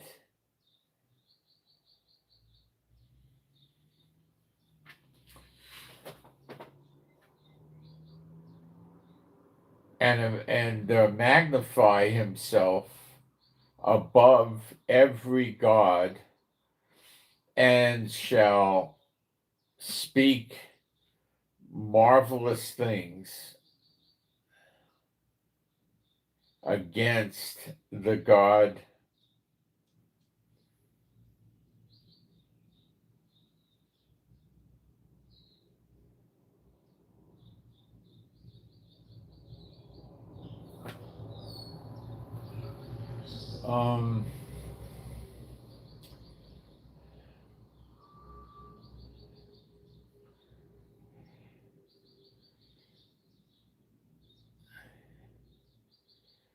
Okay, wait. Marvelous things. Okay. I had this stupid pop-up come up. Sorry. So you see how they get this and they get it over. They get it so that it's so scary and frightening to them. They get it done wrong. We live in a world where they make pop-ups come up and block your live stream because they want you to update your system. And what are they trying to do? It's so sick. The world has gotten sick. Yeah, it's really sick.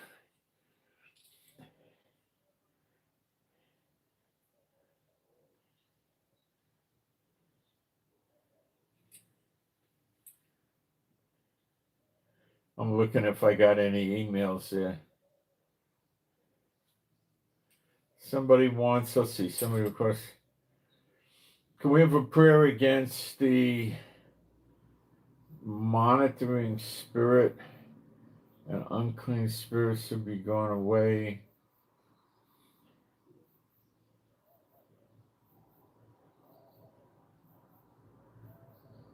Well, guys, when we deal with the spiritual warfare against the demons, we got to remember that God uses them. And when the people become ungodly, they get a demon sometimes. If they get really bad, they get demons. And the wicked ones are so confused, they want a demon. You know?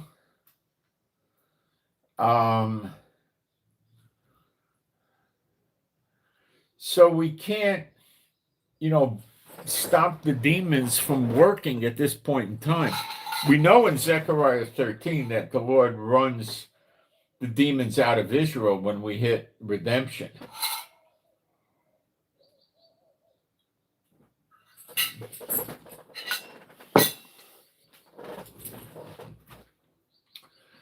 The demons might be back when we have the big falling away. And what they try to do is get the glory of God to leave the temple. But, one of the other things about Bible studying the beast is, where does the beast set up shop? And a lot of people got this wrong because they're taught wrong. And it's the easiest thing to figure this out. You just go into Revelation 13. It's not hard and it's fast. And it goes like this. And I looked, I'm in 14. I don't want to be in 13. I want to be in 13. Okay, 13:1. And I stood upon the sand of the sea. This is Apostle John. When you're on the sand of the sea, you're right near the ocean, right? Okay, the beach, right? Sand of the sea. And saw a beast rise up out of the sea, having 7 heads and 10 horns, and upon his horns 10 crowns, and upon his heads the names of blasphemy. This is the beast, not Satan. This is an allegory. This describes his attributes, how he works, how he operates. Okay. And that's why he saw this in this vision. It's not literal. The nations are attacking this jackass. We just read that in Daniel 11. So he doesn't look like this, so they wouldn't be attacking him. And the head and the beast, which I saw, was like unto a leopard. Now, a leopard is very fast. He attacks. He has big fangs, claws. And his feet were as the feet of a bear, who could rip somebody up with his claws and his feet. Were as the feet of a bear, and his mouth as the mouth of a lion, which eats the prey with a big mouth.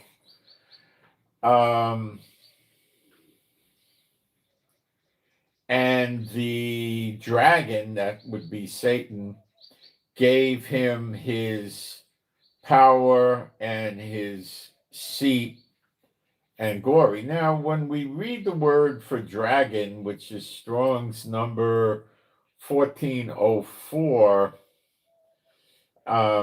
let's go take a look at what Strong, how he deals with this by putting it in English. An eternal form, he says,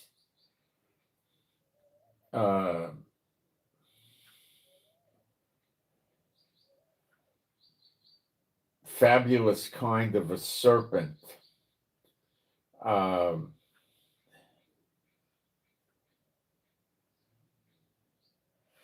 I think it can mean serpent or dragon, and I think the better translation is serpent.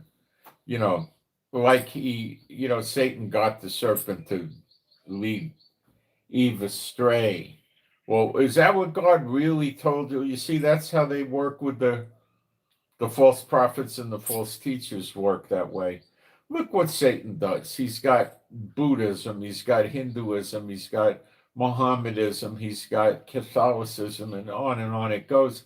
I don't even know all this. He has a church of Satan. He has all kinds of crazy religions. And he spends a tremendous amount of time on false religions, the churchianity religions.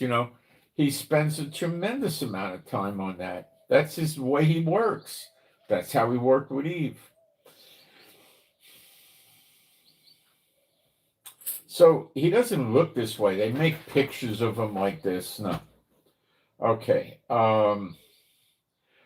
So now here's where it's all given to you, but people don't pay attention to it. I don't know why.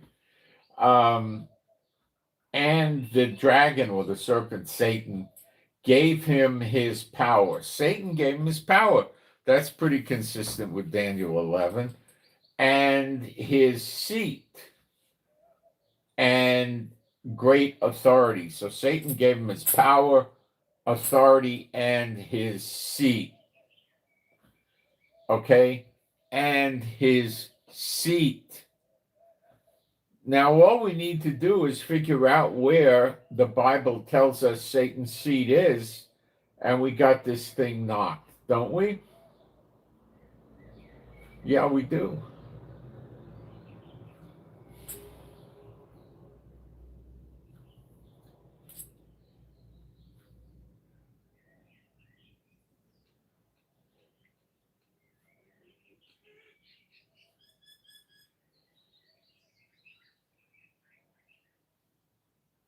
Now, all you got to do is go to Revelation 2:12, and it's right there for you. It's right there. It jumps out at you.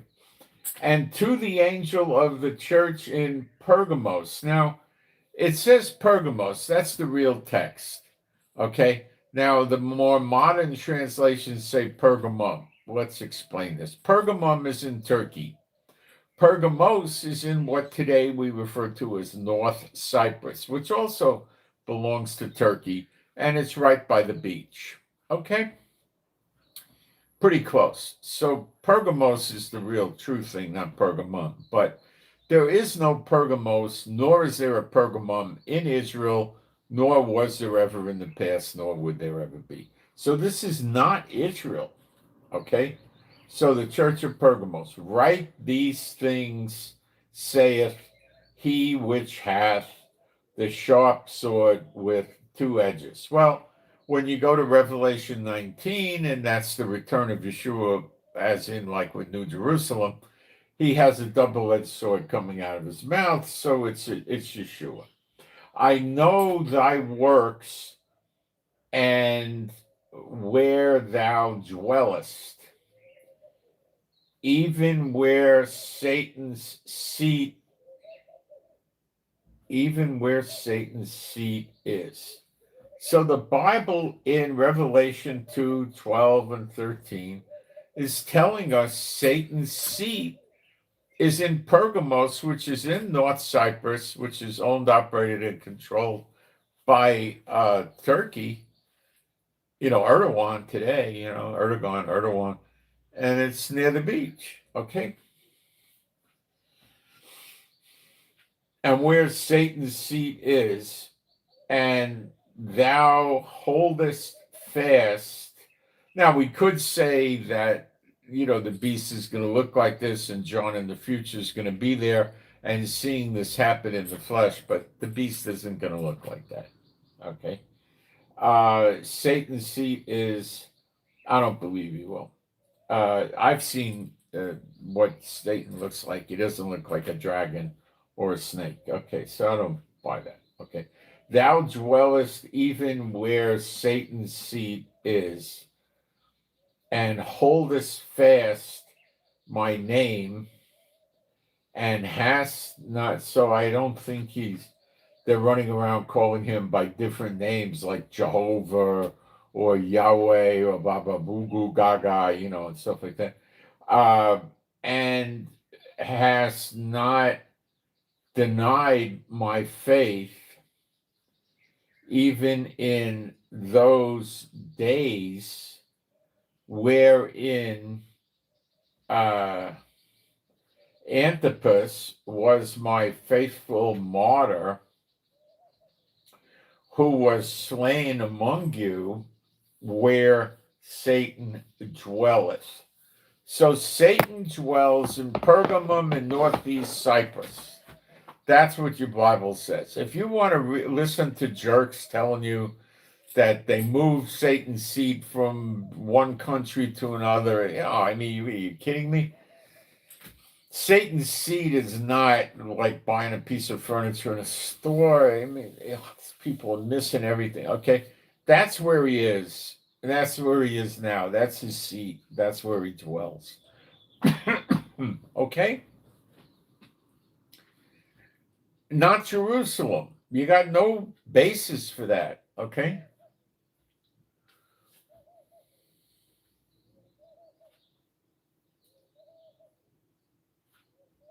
That's just, they make that up.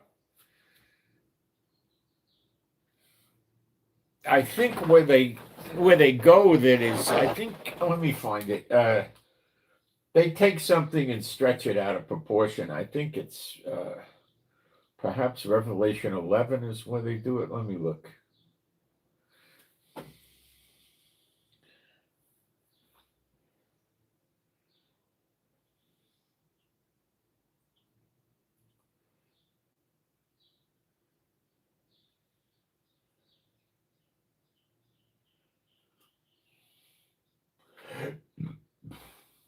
Well, we'll just pick it up in 11:6. These, speaking of the, I'll go back a verse. Okay.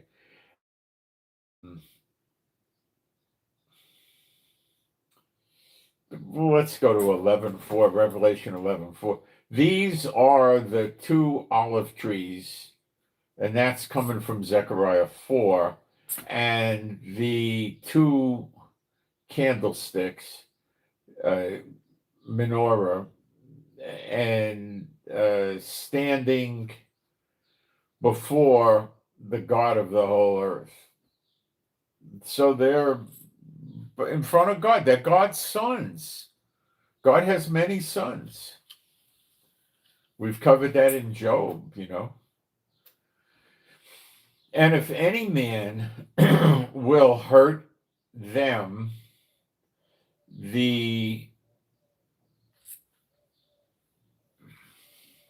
if any man will hurt them, fire. Now that could also be lightning, which would cause fire when it hit somebody.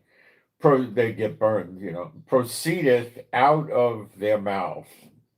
It could be lightning. It doesn't have to be. It could be fire. Fire, and that's probably where they came up with the old circus fire eater, where it got the idea from the Bible. It takes, they put, gasoline or something in their mouth. It's a dumb idea. They do it. Okay. Proceedeth out of their mouth and devoureth their enemies, burning them up. And if any man will hurt them, now it's hurt, harass, trouble, any kind of giving them problems, not just running over and hitting them with a fist or a stick. Calling them, the beast and the false prophet might do it, stuff like that, just harassing them, getting in their way. Okay, it's not just that they got to be physically attacking them. And if any man will hurt them, he must in this manner be killed.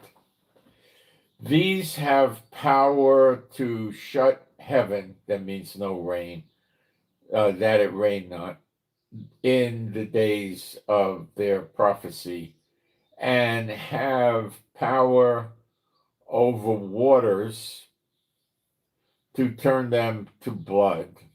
They like blood so much, give them blood to drink,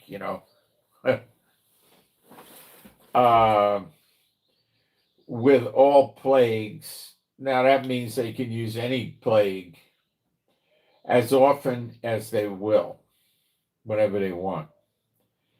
And when they shall have finished their testimony, the beast that ascendeth out of the bottomless pit shall make war against them and shall overcome them and kill them.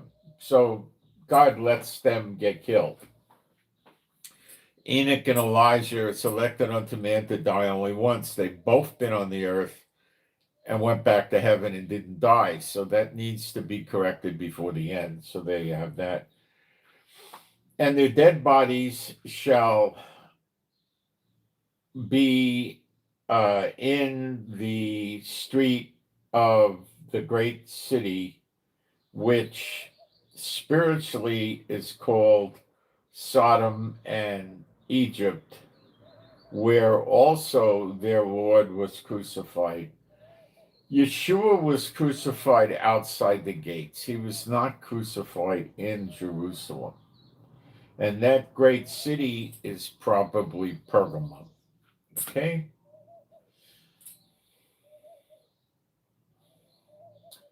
And they of the people and kindreds and tongues and nations, heathens, shall see their dead bodies 3 days and a half. Okay. And shall not suffer their dead bodies to be put in graves. Well, the Jews would put them in graves. This is not correct to be Israel. And they that dwell upon the earth shall rejoice over them. Okay, and make merry and shall send gifts one to another, because these two prophets tormented them that dwell on the earth. And after 3 days and a half, the Spirit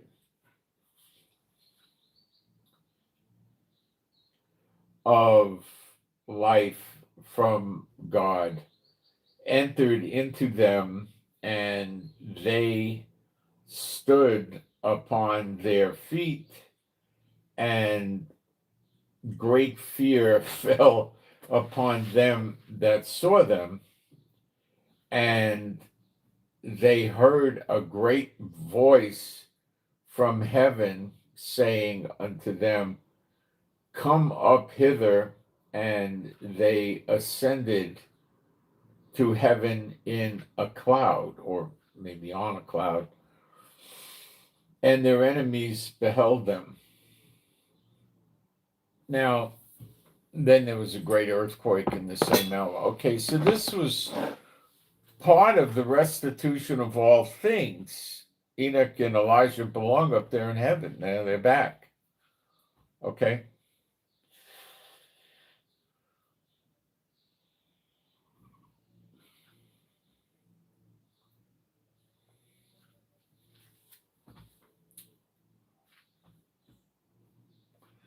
And this is, a lot of the fear that people have of this is, look, we could go to, where was it? Ezekiel. I don't want to go through everything in Ezekiel, but we'll touch on 8 and 9. And I want to show you why you shouldn't be so fearful of this stuff. The Gog and Magog, Ezekiel 38, 39. Ezekiel 8 and 9 is Ezekiel 38, 39 from a different perspective, okay? Ezekiel 8 to 11 is Ezekiel 38, 39. So,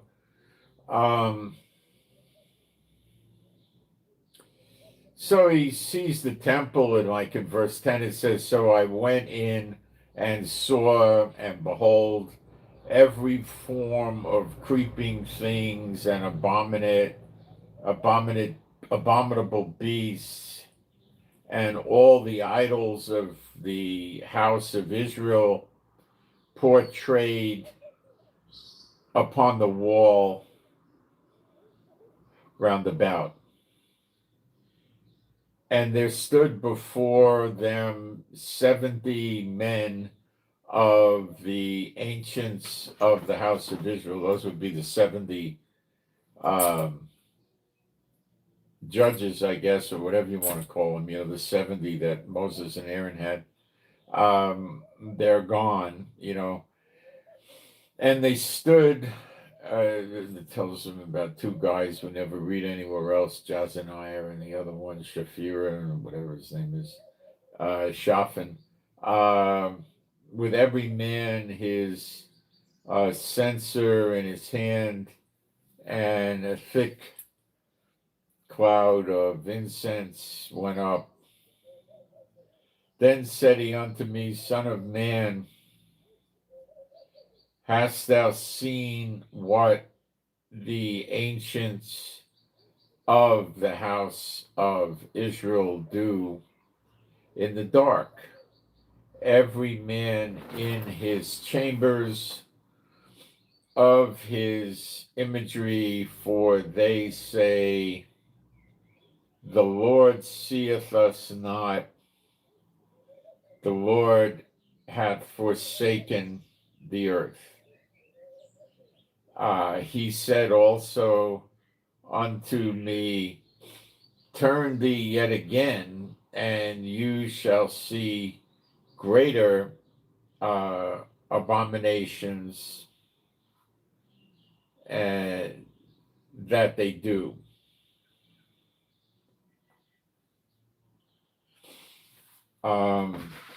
He took him to the gates. This is at the next temple.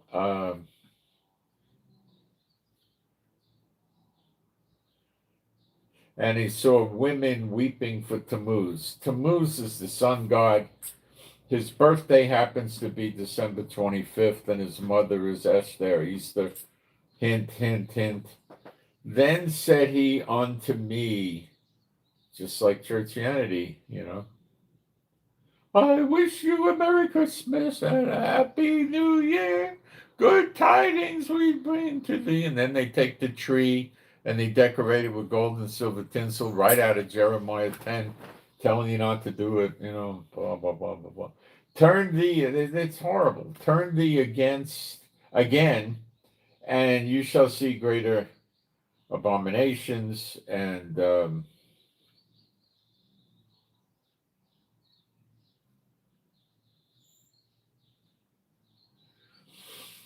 And he brought me into the inner court of the Lord's house, and behold, at the door of the temple of the Lord, between the porch and the altar, were about 25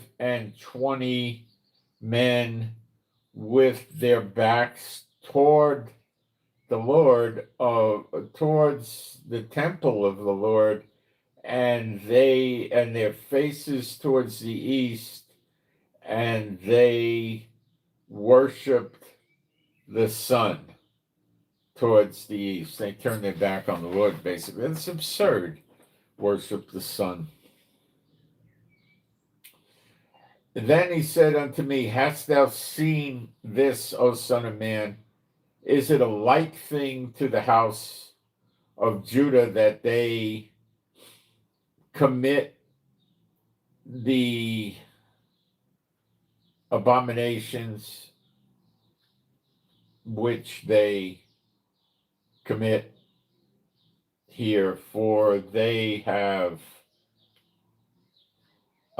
filled the land with violence and have returned to provoke me to anger and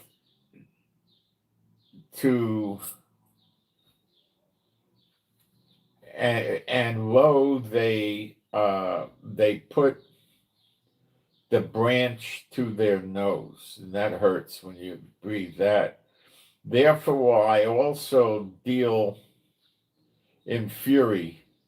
Mine eyes shall not spare, neither shall I have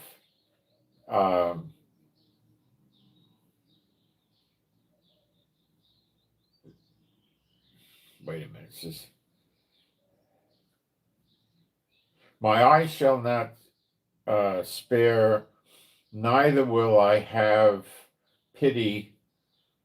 And though they cry in mine ears with a loud voice, yet will I not hear them. All right. It also says that they're doing that to drive the glory of God out of the temple.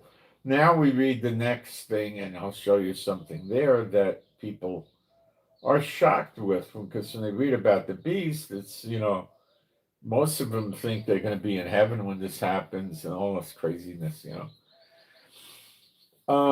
He cried in 9 verse 1, Ezekiel 9 verse 1. He cried also in my ears with a loud voice, saying, cause them that have charge over the city, these would be the angels, to draw near, even every man with his destroying weapon in his hand. And behold, 6 men came from the way of the higher gate, which lieth towards the north. That's where the abomination of desolation, or the abomination that causes jealousy, was set up. It's the same thing. And every man a slaughter weapon in his hand. And one man among them was clothed with linen, with a writer's inkhorn by his side. And they went and stood beside the brazen altar. So they're in the inner courtyard. And the glory of the God of Israel was gone up from the cherub, whereupon he was to the threshold of the house. And he called to the man clothed with linen, which had the writer's inkhorn by his side. And the Lord and Jehovah said unto him, go through the midst of the city, that's Jerusalem, and through the midst of Jerusalem, and set a mark upon the foreheads of the men that sigh and that cry for all the abominations that be done in the midst thereof. And to the others, he said, in my hearing, go you after him through the city and smite, let not your eyes spare, neither have pity. Okay, so you put a mark. Now, the word mark means like a signature, like a name. You know, like in the old movies with Davy Crockett or something, or John Wayne, put your mark here when you're selling cattle or a farm or something, means put your signature here. So it's God's name they're putting there. And perhaps you've read about in Revelation, Israelites with God's name or the mark on them. Okay. Now, how does this manifest? Nothing bad happens to these people, right? So you read again Zechariah 38 and 39 type events. You read it in Ezekiel 38, 39. You read it in Zechariah 14. Here, behold, the day of the Lord cometh. That's the day of the Lord. Okay, that's not the day in Zechariah 12, which is the day of vengeance. This is different. Okay. Cometh, and thy spoil shall be divided in the midst of thee. For I will gather all nations against Jerusalem to battle. So you're going to get all the nations together to battle. And the city shall be taken. That's not Zechariah 12. This doesn't happen in Zechariah 12. And the houses rifled, and the women ravished, raped, and half of the city shall go forth into captivity. Half of Jerusalem gets taken like slaves or something, right?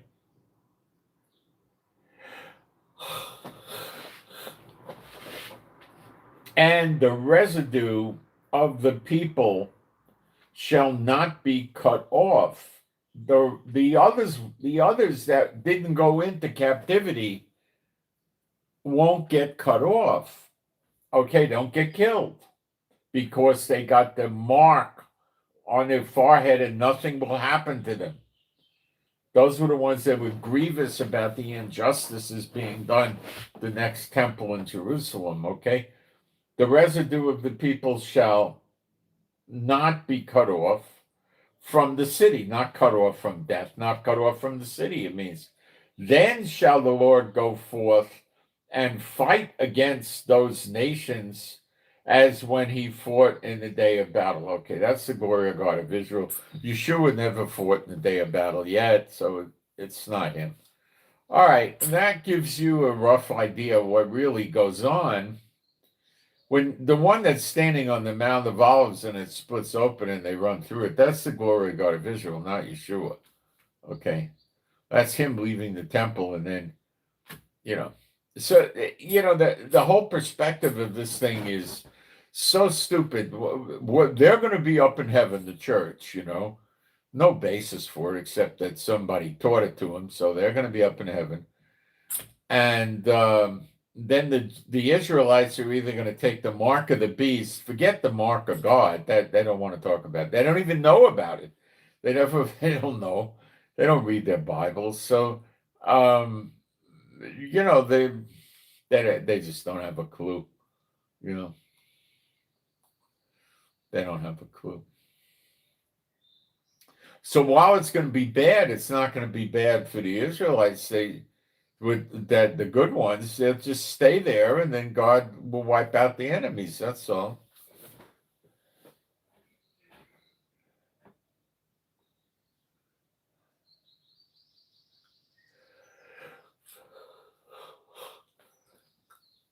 We don't see anything like this in Zechariah 12. It's not even close. The two witnesses, there's a siege, not an invasion. Nobody's getting raped. There's a siege. And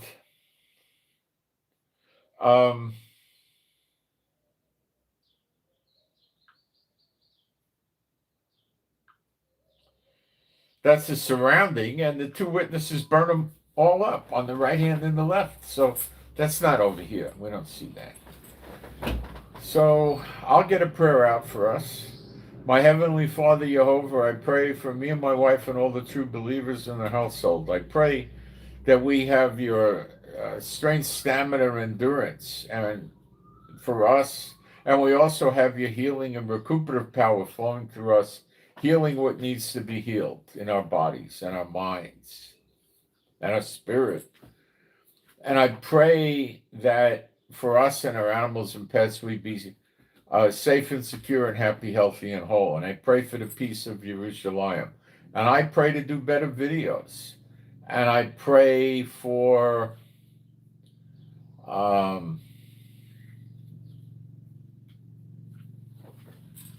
all of us to know the Bible better and be able to absorb it and learn it better.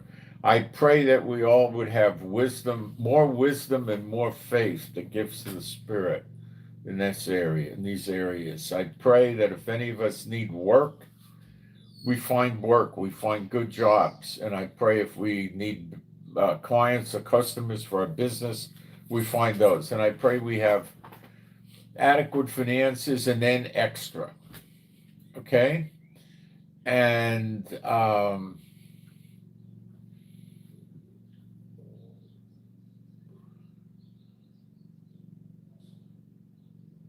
we'll close out. And I submit this to you, my Heavenly Father, Jehovah, B'Shem Yeshua HaMashiach. Now for some spiritual warfare. My Heavenly Father, Jehovah, B'Shem Yeshua HaMashiach, I loose off of me and my wife and all the true believers and their households and families, I loose from them, off of them, any witchcraft or sorcery done by unclean spirits or people serving the unclean spirits. It's all gone, null and void, no value, no effect forever, for all time. B'Shem Yeshua HaMashiach. And I command the unclean spirits to come out from any person in the people I'm praying for, especially focusing on their families. The unclean spirits shall have to come out from these people immediately, never return unto them again, forever. B'Shem Yeshua HaMashiach. Okay. So keep praying for me to get the new device set up. It's coming along. I'm getting it more and more, but I haven't finished it yet. I'm trying to be very careful about this with what I'm doing, so I'm trying. And I'm old and I get tired after the broadcast, so I'm kind of limited. I don't like messing with things that could be critical unless I feel pretty good and energetic, okay? Pray for our packages to come. We got another package of our supplements. What was it, yesterday or the day before? I forget. Which was good. Now we got that stuff coming in.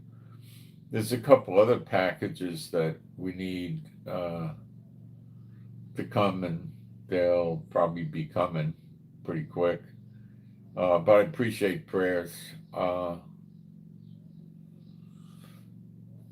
I made some progress in my travels through the government and the private, not really private, kind of a little private and government systems to get the benefits for me being kind of disabled, and it seems to be working. They told me I should walk around when I go outside with two canes with handles and clasps around here to stop from falling from bad vision. I don't know. I don't know what I'm going to do with that. I might do it. I don't know. I'm not sure how they stop you from falling. I gotta figure this out. I don't know. The guy's very nice and very friendly, you know. Um, I think they're gonna pay for it, so I could get it for free, I guess. I'll have to talk to him again. He's a really nice guy. He's a physical therapist. So I'm moving forward on that, and that might be a good thing because it'll lead to us um, getting helpers. You know, I don't know, they have a name for it. It's called a metapellet, which means nothing to you. Home health care. You know, they'll do laundry, cook, they'll go shopping with you. Um, that could be your car, their car. They'll push the grocery basket around for you, put it in the car, take it in the house, stuff like that. They clean the house. If you want them to, they'll cook. They got. I think they got. I don't know if they. I'll find out. Are they? Do they have to go to a school for this? Do they? I know they get screened. You know. So I'll have to see what goes on, and you know, I don't know yet how that'll finish out, but it could be like 2 hours a day, 6 days a week, or it could be 3 hours or 4 hours a day, you know, 2, 3 times a week. I don't know how they do it. Um, I don't know. I don't know. If you're disabled, I learned that you can get food from the government, Meals on Wheels, that come to the house. If you can't go shopping or you can't cook, they'll send you hot meals every day. And I heard they're pretty good. They give you a balanced diet, but you're still eating junk food, you know. You're not getting, you know, high grade food. But people say that they're very reliable, very consistent, and the food is kind of bland. And the menus are limited.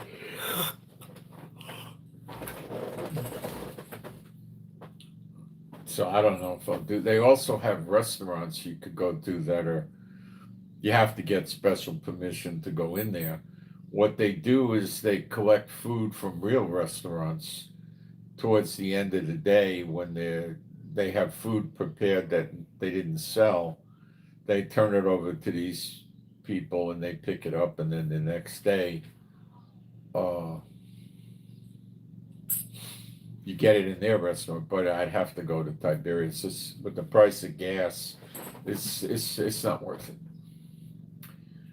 Uh, well, I don't know if we're going to go down that route. I know my wife doesn't want to, but we'll see how.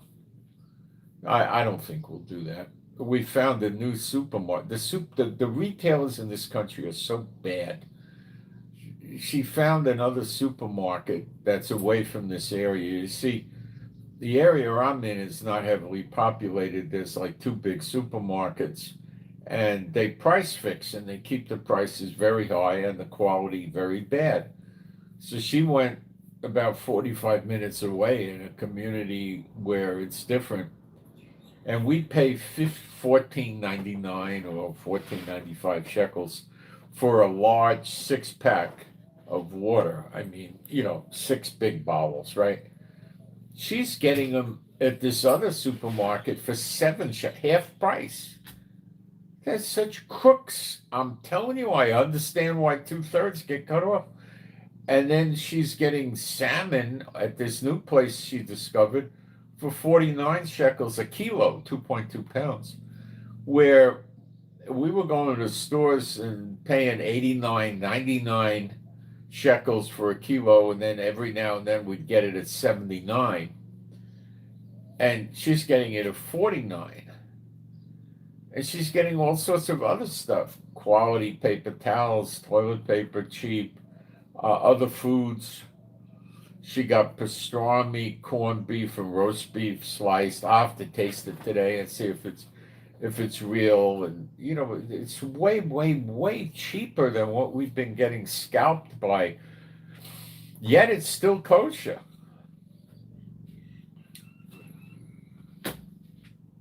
We just don't buy our meat there. We gotta to get the meat that's not all kinds of shot from the koshering. We get it from a non-kosher supermarket, so it tastes much better and it's not as tough. But so she told a friend of ours about that today. The supermarket said the two of them went back there again today. They had such a good time there with the low prices. So please pray for me to be able to finish this thing up with the welfare systems, and if the war cranks up and the missiles again, everything's going to come to pretty much a screeching halt again. So there you have it.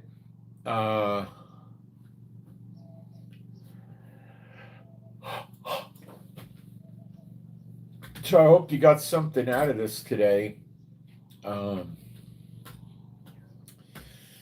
9:24 says, 70 weeks determined upon your people. And it never says that in any Hebrew manuscript that exists.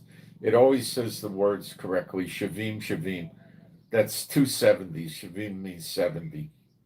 So the first 70 could be what? It could be the 70 years in Babylonian captivity, but I don't think so. Yeshua was not born in, you look, they'll tell you he was born in the year 304 BC. So they're trying to tell you he was born 3 or 4 years before Christ, but he is Christ. Oh, that's a problem there. And a lot of them tell you he was born AD, 304 AD. So what does that mean? After the death of Christ? I don't know, or after he was born, I don't know. The year that he was born would be 0 year, not year 1, 0 year.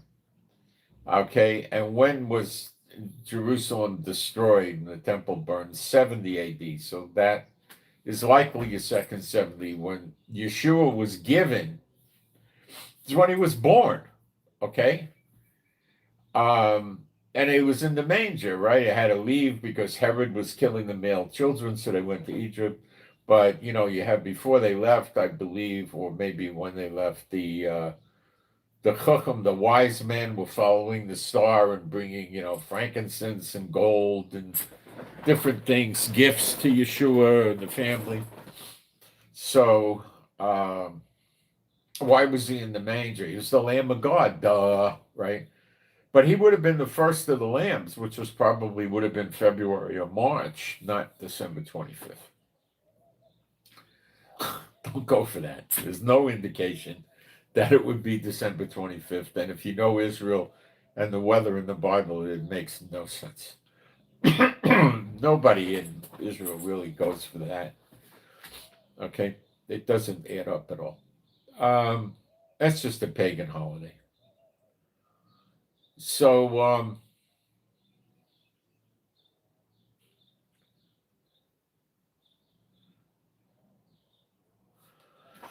anyway, I try to bring things to light. So I'm hoping that I can finish this thing up with the welfare quickly and get, some benefits, and, which we need, And Israel is a very socialist place. It's not like America. It's different, It's different. And you also got private charities in Israel that you could go to. When if you call them up and tell them you got need, they'll generally come visit you and ask you what's up. And if you tell them, well, I having trouble with vision and I can't, blah blah blah, shopping. They just generally do it. You got Jewish charities and international charities, and you got Messianic charities. They're all over the place. So that's what goes on. And